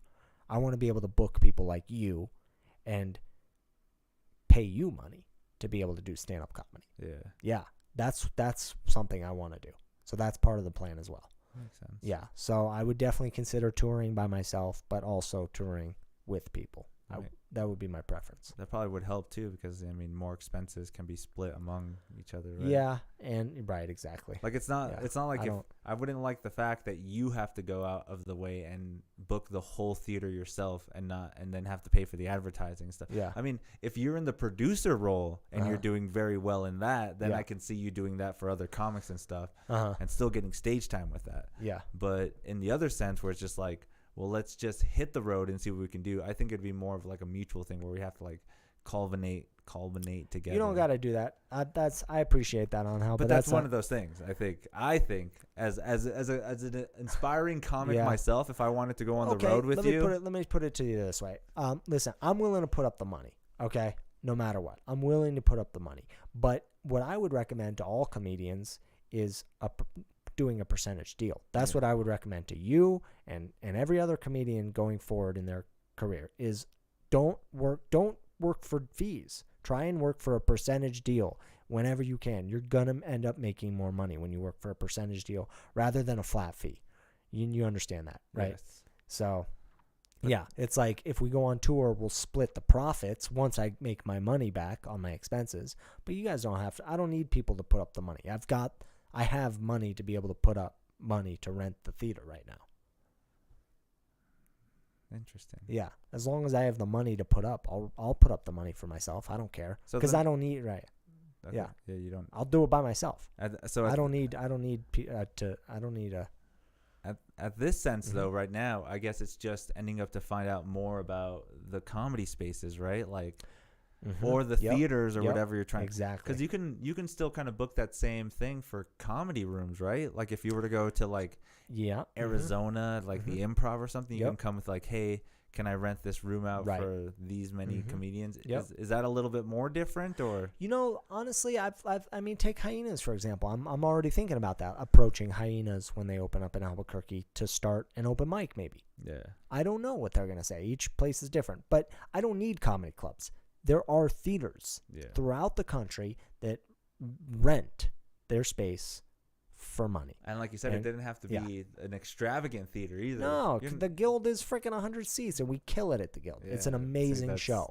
Obviously, I have to bring my own lighting, but there are other theaters. Yeah, there are other theaters throughout the country that are small theaters that take for example, the African American Performing Arts Center. Okay. At the Expo, New Mexico. That's 300 seats. Okay. That's like a small venue that I could afford ultimately. Okay. But you're looking at putting up, a couple grand for that show. I'm not there yet. I don't have the money to do that. Nor, so the plan is to build it up until I can afford to rent spaces like the African American Performing Arts Center. And then go rent that space. And rent that space in Denver. And if I get big enough, go rent the Lensic in Santa Fe. Go rent, which is 900 seats or something. I know they do that other one too, the Jean Cocteau. I've thought about that. Yep. Yep. I've already thought about. I'm already thinking about renting spaces up in Santa Fe, but I wouldn't know where to advertise. Wouldn't know where to advertise in Santa Fe. Okay. So it's I'm focused on building a following right now here in Albuquerque. And then I can use that following to go elsewhere. Yeah. Right, exactly. Because people will have then heard about me in Santa Fe if you get big enough here in Albuquerque. Yeah. Yeah. Okay, that makes sense. Then you go up to Denver. They start doing, you do shit up there. Yeah. Because they have a couple Or theaters Phoenix. there. Yeah. Paramount and stuff like that. Exactly. Yeah, go rent a theater up there. Damn. That's an idea. Oh, that's good. I like that. Yeah. You have a lot of the business aspect already thought out that I don't even think about when I do stand up. Got it. Yeah. Like, I don't think of any of this that you're saying, and I'm just like, okay. But still, those are ways to get you booked on shows too. Like, thinking of ways how to go out of state, how to do these theater shows, even if it's just like little things. Like, you can rent out a fucking back room of a bar or something, right? Well, the Guild, it cost me $150. That's nothing on hell. That it is. Okay, the cell that I'm renting this summer is a totally different deal. Okay, I'm not going to make money at the cell. Maybe.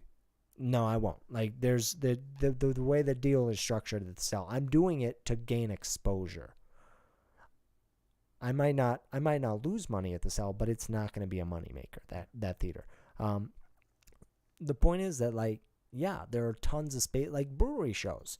Breweries will give you space for free. And you can get a percentage of stuff like that. Like, you can say, can I get a percentage of the bar sales or something? Exactly. Yep. That's what I mean. Like, I went to, I've thought about that. You know, like, I went to Rio Bravo Brewing Company, which is on 2nd, right next to I-40.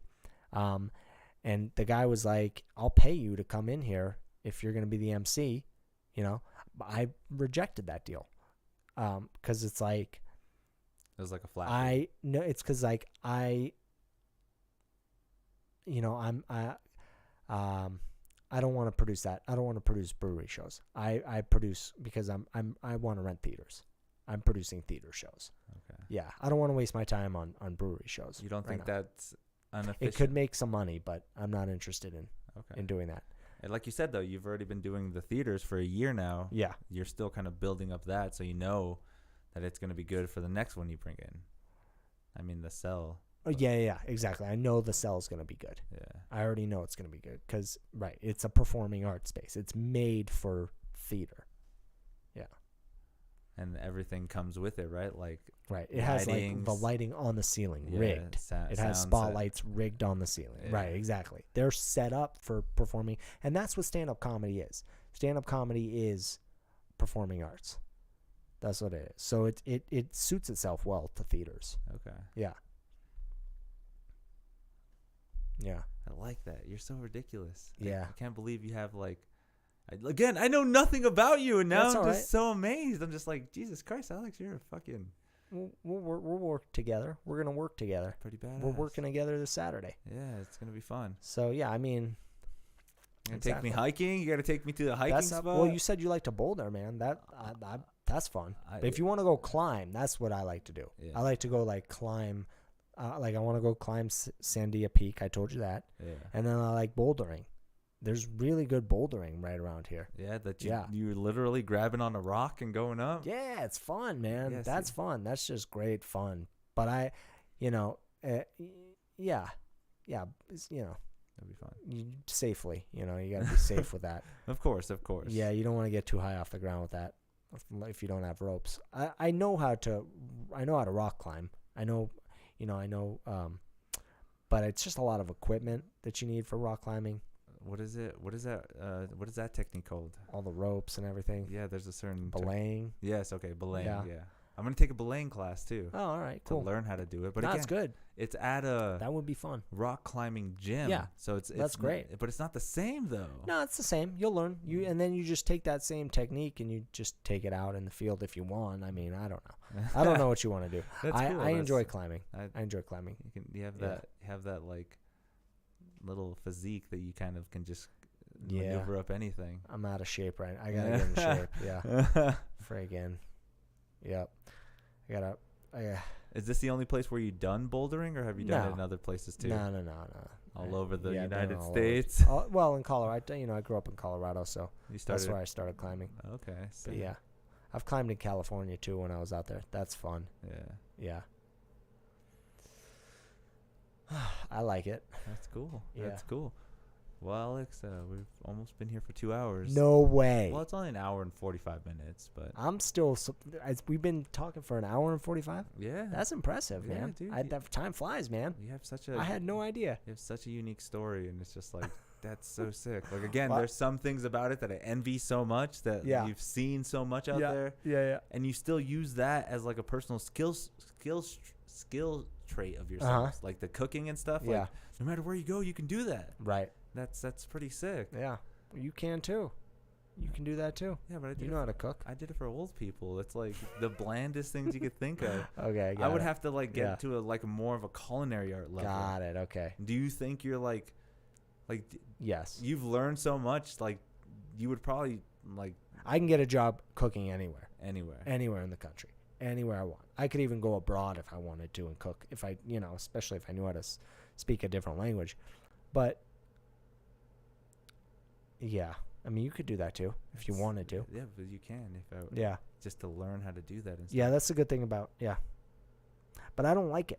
I don't like cooking. Like it was good. It worked. And I've learned now that I can I don't have to do it. Like I can get a job in the front of the house, serving. So it's like, yeah.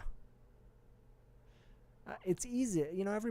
Everybody needs cooks. Everyone will always need cooks. That's a good thing about cooking. Yeah.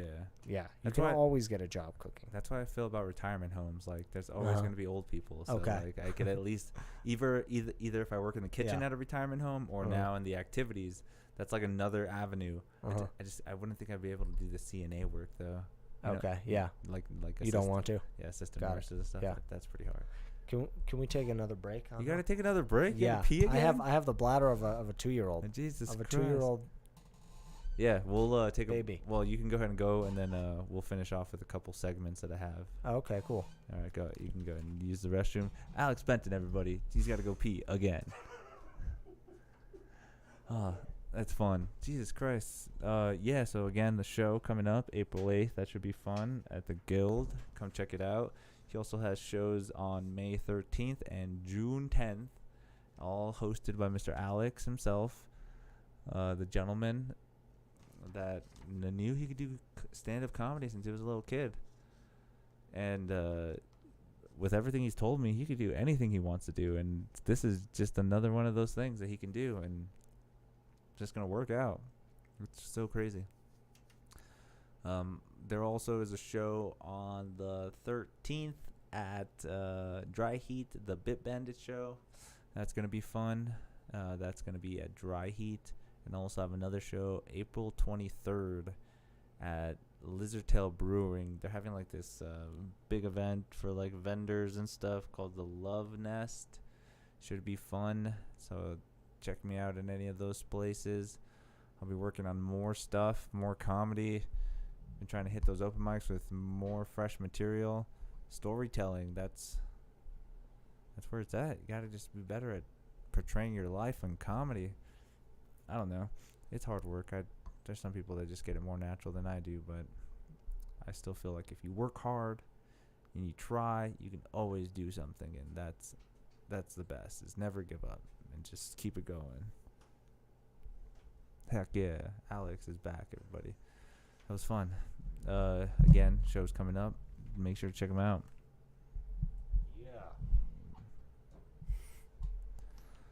All right. So I guess the next part is of this segment on MuseMeTV is that I have these cards right here that have questions. So you on did them. prepare. No, well this is like not even close to being prepared. These cards are just like conversation cards pretty much. Just to get the creative juices flowing. Okay. Oh boy. See, this is ridiculous too. Like, okay, would you rather be the first person to explore a planet or be the inventor of a drug that cures a deadly disease? Explore a planet. Yeah. Yeah. You dude. You are an adventurer, dude. The heck I don't want to help people. Yeah. I want to explore. Well, you can help them by like knowing that there's life out there. True. Are you a solo kind of guy? You like to hang out by yourself, or do you kind of mingle a lot with different people? Yeah. You're solo. I like being. I don't know if I would call myself a solo person, but yeah, I do like being by myself sometimes. Okay. Yeah. Do you have people come over to your place? I think I might seek that. If it's clean, I do. It's clean. If I cleaned up, yeah. But like you're not opposed to hanging out and stuff, right? No, not at all. No, you're just. But you mostly spend a lot of time by yourself. Yeah, I don't think that's. I think that's. I think that's true of everybody. I feel that way now ever Mhm. since me and Dulcie broke up. Okay. So I'm just by myself a lot more, and I'm just playing guitar and shit. Yeah, I'm not opposed to it. That's just where I'm at right now. Okay, that's cool. Well, like I said, I mean, I guess I do seek solitude sometimes. okay. Like, yeah, I go out like climbing, for example. But like you would Go out in nature. you would still bring a friend and stuff, right? Sure. Like Yeah, that, yeah. That's where I'm kind of like, Yes, like absolutely. like you're not opposed to doing that, Right. say like maybe on a bi-weekly basis or something, like something Yep. like that. Mm-hmm. That'd be cool. Another interesting fact. Mhm. On a different planet. That'd be even Yes. better. All right, let's see what we got for another one. Describe a moment that made you feel like a real grown-up. Like a real grown up. That's what this question says, dude. Cleaning my shower. Dude. Is it that bad? Jesus Like, Christ. I never had to clean up after myself growing up. Really? So yeah, like cleaning up, doing laundry and like cleaning my floor. Like that's all adult stuff right there. You're just like, that's when you knew that I'm grown up, that I have to do it myself? Well, I don't know if I'm ever grown up. Like setting goals. That I feel like an adult, like setting goals right now for myself. You are, right? I know I look like an adult. You're what? I'm an adult, or I'm setting goals. You're both. You're an adult setting I goals don't know. right now, I don't know right? if I'm an adult. I may look like an adult. I mean, you are setting goals. I may be old enough to be an adult, but I think being an adult is a measure of your actions and not your age. Like my uncle is freaking 80 years old, and he still acts like he's an infant. He still acts like a baby. Yeah. So some people don't ever grow up necessarily. I think growing up is a choice. Okay. Yeah. So like choosing to clean my room, that is an adult. That's being an adult. That's a responsible thing. That's not an adult thing. For me it is. Making your bed. I don't make my. Yeah, that's being an adult. You to don't me. make your bed at all? Not every day. Oh, but there are some days. There are some days. Okay, well that's good. Well, I mean, ever since you've been moving to different places, have you just always been accustomed to like having this small space and stuff, or you've lived with roommates and stuff, though, right? I've had roommates for most of my adult life. Going to place, people that you met in that location, or people Yep. that went with you. Yep. No, Craigslist. Really? It was always Craigslist. Yep. I didn't know people all these places I moved.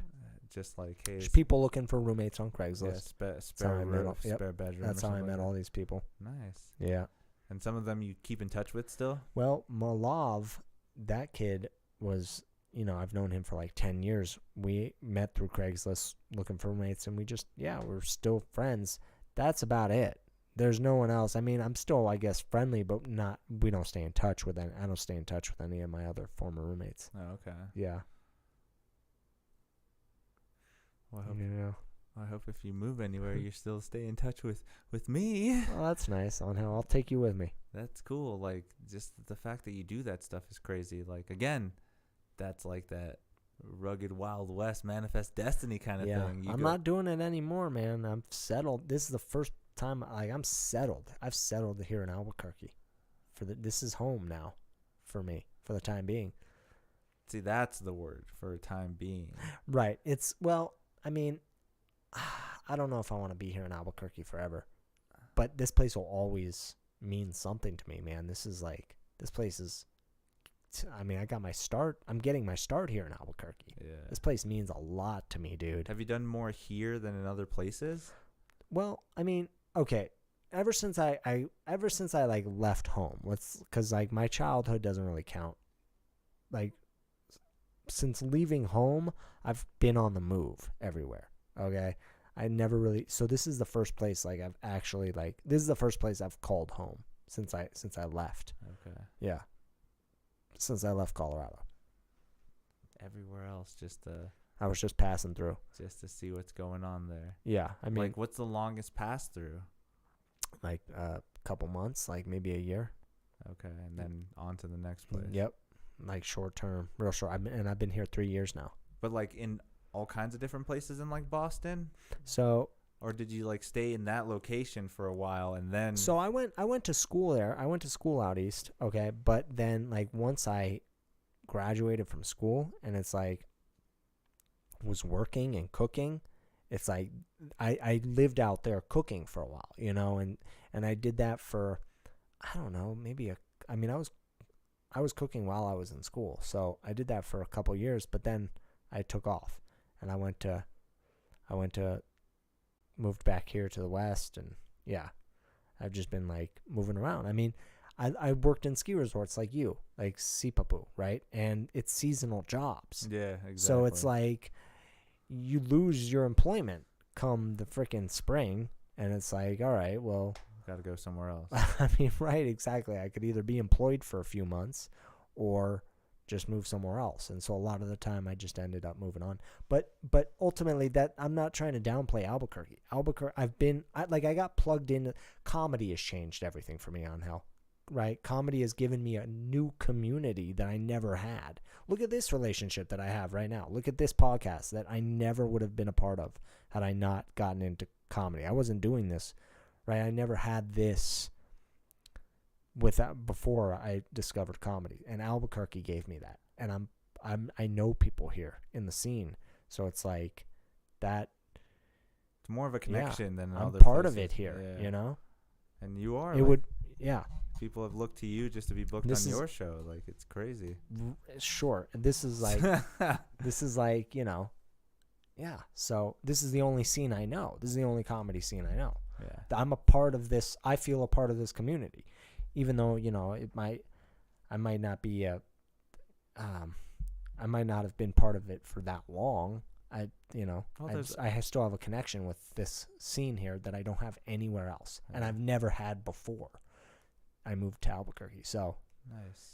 That's what it is. Without comedy, I would not be here in Albuquerque. Like still, you just comedy is what has kept me here in Albuquerque. This comedy scene. Story too is because like you're like, I'm not even gonna try comedy in Albuquerque because I don't get booked. I haven't even got to try it anywhere else. No. But I'll expand on that. Let me explain a little more about that on hell. So I hadn't given up on comedy. I know, but no. I haven't told you this. Okay. Let me explain.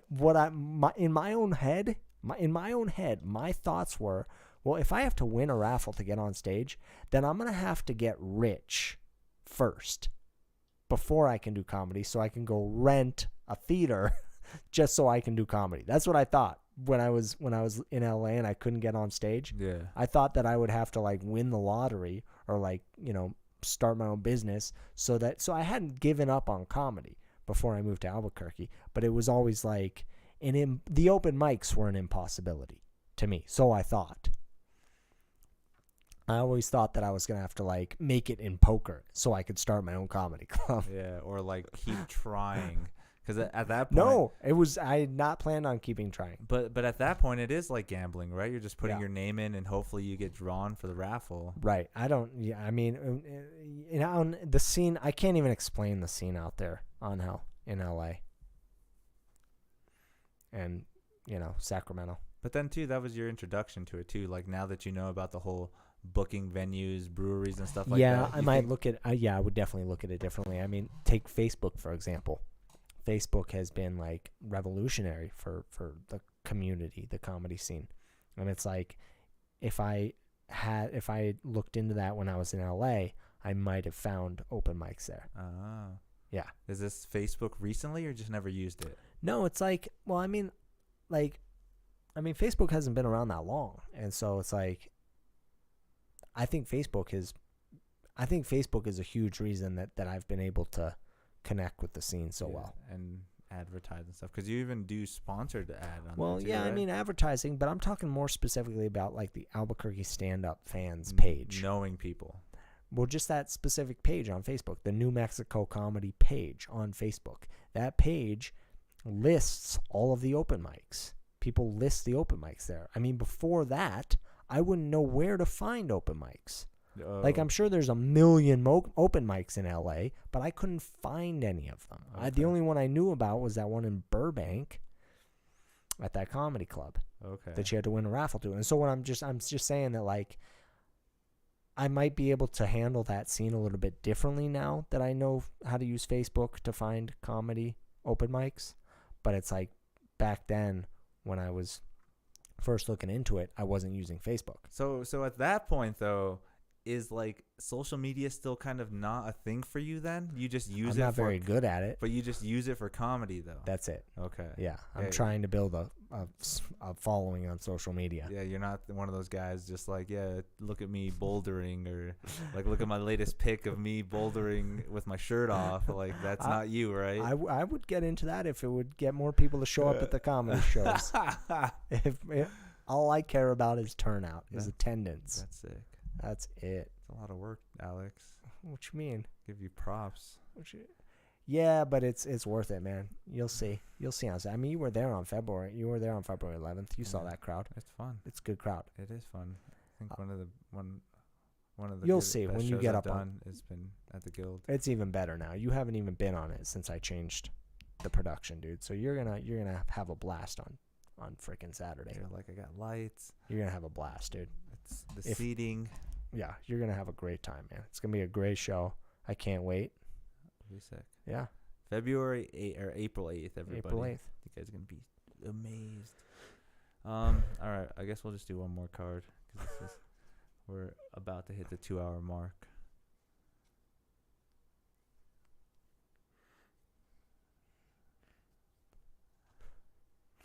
What would you give a 40-minute presentation on with absolutely no preparation? I don't know, comedy. Do you know comedy? You've been watching comedians. Yeah, I would talk about. I don't know. I'd tell like okay, so I.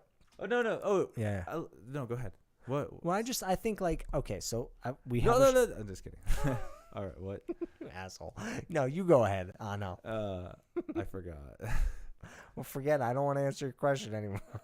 Like in I have a question though. Yeah. In comedy though, Uh-huh. what made you think that you can actually like why did you ever buy jokes from Troy?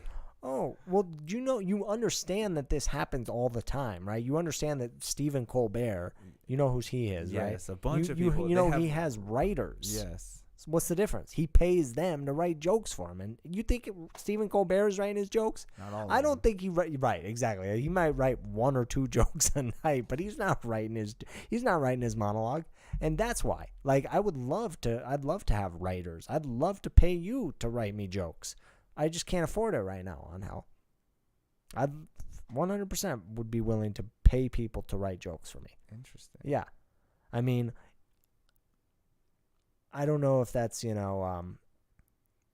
I have nothing against that. Well, okay, that's cool because Yeah. that just means you're more open to ideas of what other people give. Like me taking your example, like thinking of the life that you live now. Like I could think of a million jokes about you bouldering, or I could Right think of a on. million jokes Yeah. of you fucking having that one moment where you call your name and it's the most funniest thing ever. Like those are jokes in itself Yeah. that I guess you should uncover. You can uncover, right? Absolutely. I mean, taking it from a perspective of somebody listening, like you gave me that same thing. Like, why don't you tell your story about your grandpa? Like, Right. it's entertaining. Like, Yep. you do the same thing. Like, Yep. it's just, you think it just takes that collaboration where you're just sitting around? Not necessarily. I'm just saying that's another option. I'm just Okay. saying that's an option. I'm not saying that I have to pay somebody to write jokes for me. I'm just saying I'm open to it. Yeah. Right? Because right now, I mean, the name of the game for me, I feel, is like, that's one of my concerns, is just having enough material. Because, I mean, if you're performing an hour of stand-up every single night to the same audience, They're going to know. you want something new Yeah. every single time. And if I have to pay people to have that, then fine. I mean, Stephen Colbert is able to have a fresh set of jokes every single night. And Bill Maher, all the late night shows, John Oliver, they all have writers, coming up with jokes once a week. That's fresh new jokes. Yeah. That's a lot of work. That's all I'm saying. It's just a lot of work that you can just outsource. Okay. You can pay for. That makes sense. Yeah, And I'm just right. You do the work for so Ultimately, long. I don't think it's. I don't think it's. Right. I don't have to do it. I also write my own jokes. Yeah. I mean, I think about like Kevin Hart. I think about like Razzle Dazzle. What's his name? Burt Kreischer. yeah. Like, I think they're writing all of their own material. And so, like, I think maybe that might be better. That might be a better art form than having people write your jokes for you. So that's, And that's a little different from, like, the late night talk shows, is because they're more like topical and they know what's going on throughout the day. Totally. And you right trying to work off of like experiences of life and stuff like that. Yep. There's this one comedian, I forget his name. He plays the guitar as well. Maybe you'll think of him. But he just tells like one-liners. And that's an example right there. He just does an hour of one-liners. So like that's an example where you could like pay somebody to help write you jokes. Okay. Yeah. But it's just an option. It's an alternative. That's the shit right there. Yeah. Hell yeah. Yeah. All right, let's do one more segment. All we're gonna do. Okay, this is called rapid fire. Okay. So like all I'm gonna do is say one word. And you say the first thing that comes to your head, okay? Okay. So I'm just going to say the word, and then you say the first thing that comes to your head, okay? All right. Are you ready? Yes. This is called rapid fire. All right. Here we go. Music. Guitar. Food. Beans. Black. Beans. Car. Hood. Super. Man. Native American. Corn. Gold.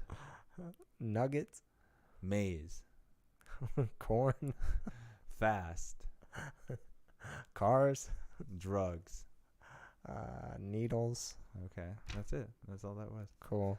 Everyone has done it too, so like everyone has different answers or some of the same. Sure. That's good. Right on. Well, Alex, again, we've been here for 2 hours now. Yeah. I appreciate your time. Thank you for coming. You're welcome. This was fun. Cool. Thank you. We got to do this again. Okay, that sounds good. Maybe we'll do it after you take me bouldering. You show me what's out there. Hell yeah, dude. I am so down. We got to get the same day off at some point. But we will. Well, what days that you have off? It's still, now that it's lighter outside, we can still stay out. I guess we could do like a half day. That could work. But whatever, we'll get around to it at some point. Either way. Their schedules, you're like, you have to do a full day of bouldering. I'd like to, because it's a trip to get up there. Okay. You got to drive all the way up there or take the bus, and so it's like it's a long way. Okay. It's a long way. It's one thing if you live in the foothills, then it's easy to just like do a freaking, go out for an hour. So if you went to the peak, is there a time limit that you can do it at? No, there's no peak, but it's like that's an all-day trip right there. But if you're going to go climb Sandia. Yeah? It has to be all day? It's going to take you hours. Well, what if you do it in the night? Like, are you scared? No, you can do it at night, but it's just not the same. It's not as fun. I'm not interested in really hiking at night. Oh, come on. Those stars in the universe, you're not into I'm trying to sleep, dude. You don't wonder what's out there sometimes? That blows me away. I'm one of those. I mean, no, I like that, but like, I'm one of those nerds. Go camping. I'm just like, Jesus Christ, look at that world. We live on this little thing, and this whole universe is out there. Right? And it's like, totally. Can't even think of like the comprehension of how big that body of space is. Yeah. Like it's like stoner moments. That's what that is. All right, Alex. Thank you for coming. You're welcome. You're amazing again. Thanks again. Cool. You guys know what to do. MuseMeTV. We've got shows coming up. Alex has the shows coming up in April, May, and June, the 8th, the 13th, and the 10th. And then you'll start booking shows at the Cell here soon. Yeah, they're already booked, man. Yeah. I got Jake Otero in July. Okay. Freaking whole bunch of other comics already booked on those shows. And we'll be seeing the flyer for that here soon. Yeah. Some kind of advertising. It's going to be a little different promotion with them because they have a mailing list at Fusion. Okay. So it's like they're going to be doing the marketing for me. It's a percentage deal with them. Okay. So they're getting a percentage of sales. So it's in their best interest to pack the house. Okay. Yeah. I see what you're saying. So I'm excited about that. Yeah. Dude, that's this guy, Alex Benton, everybody. Give it up for Alex. You guys are awesome. Thank you for joining. I'll see you guys next time.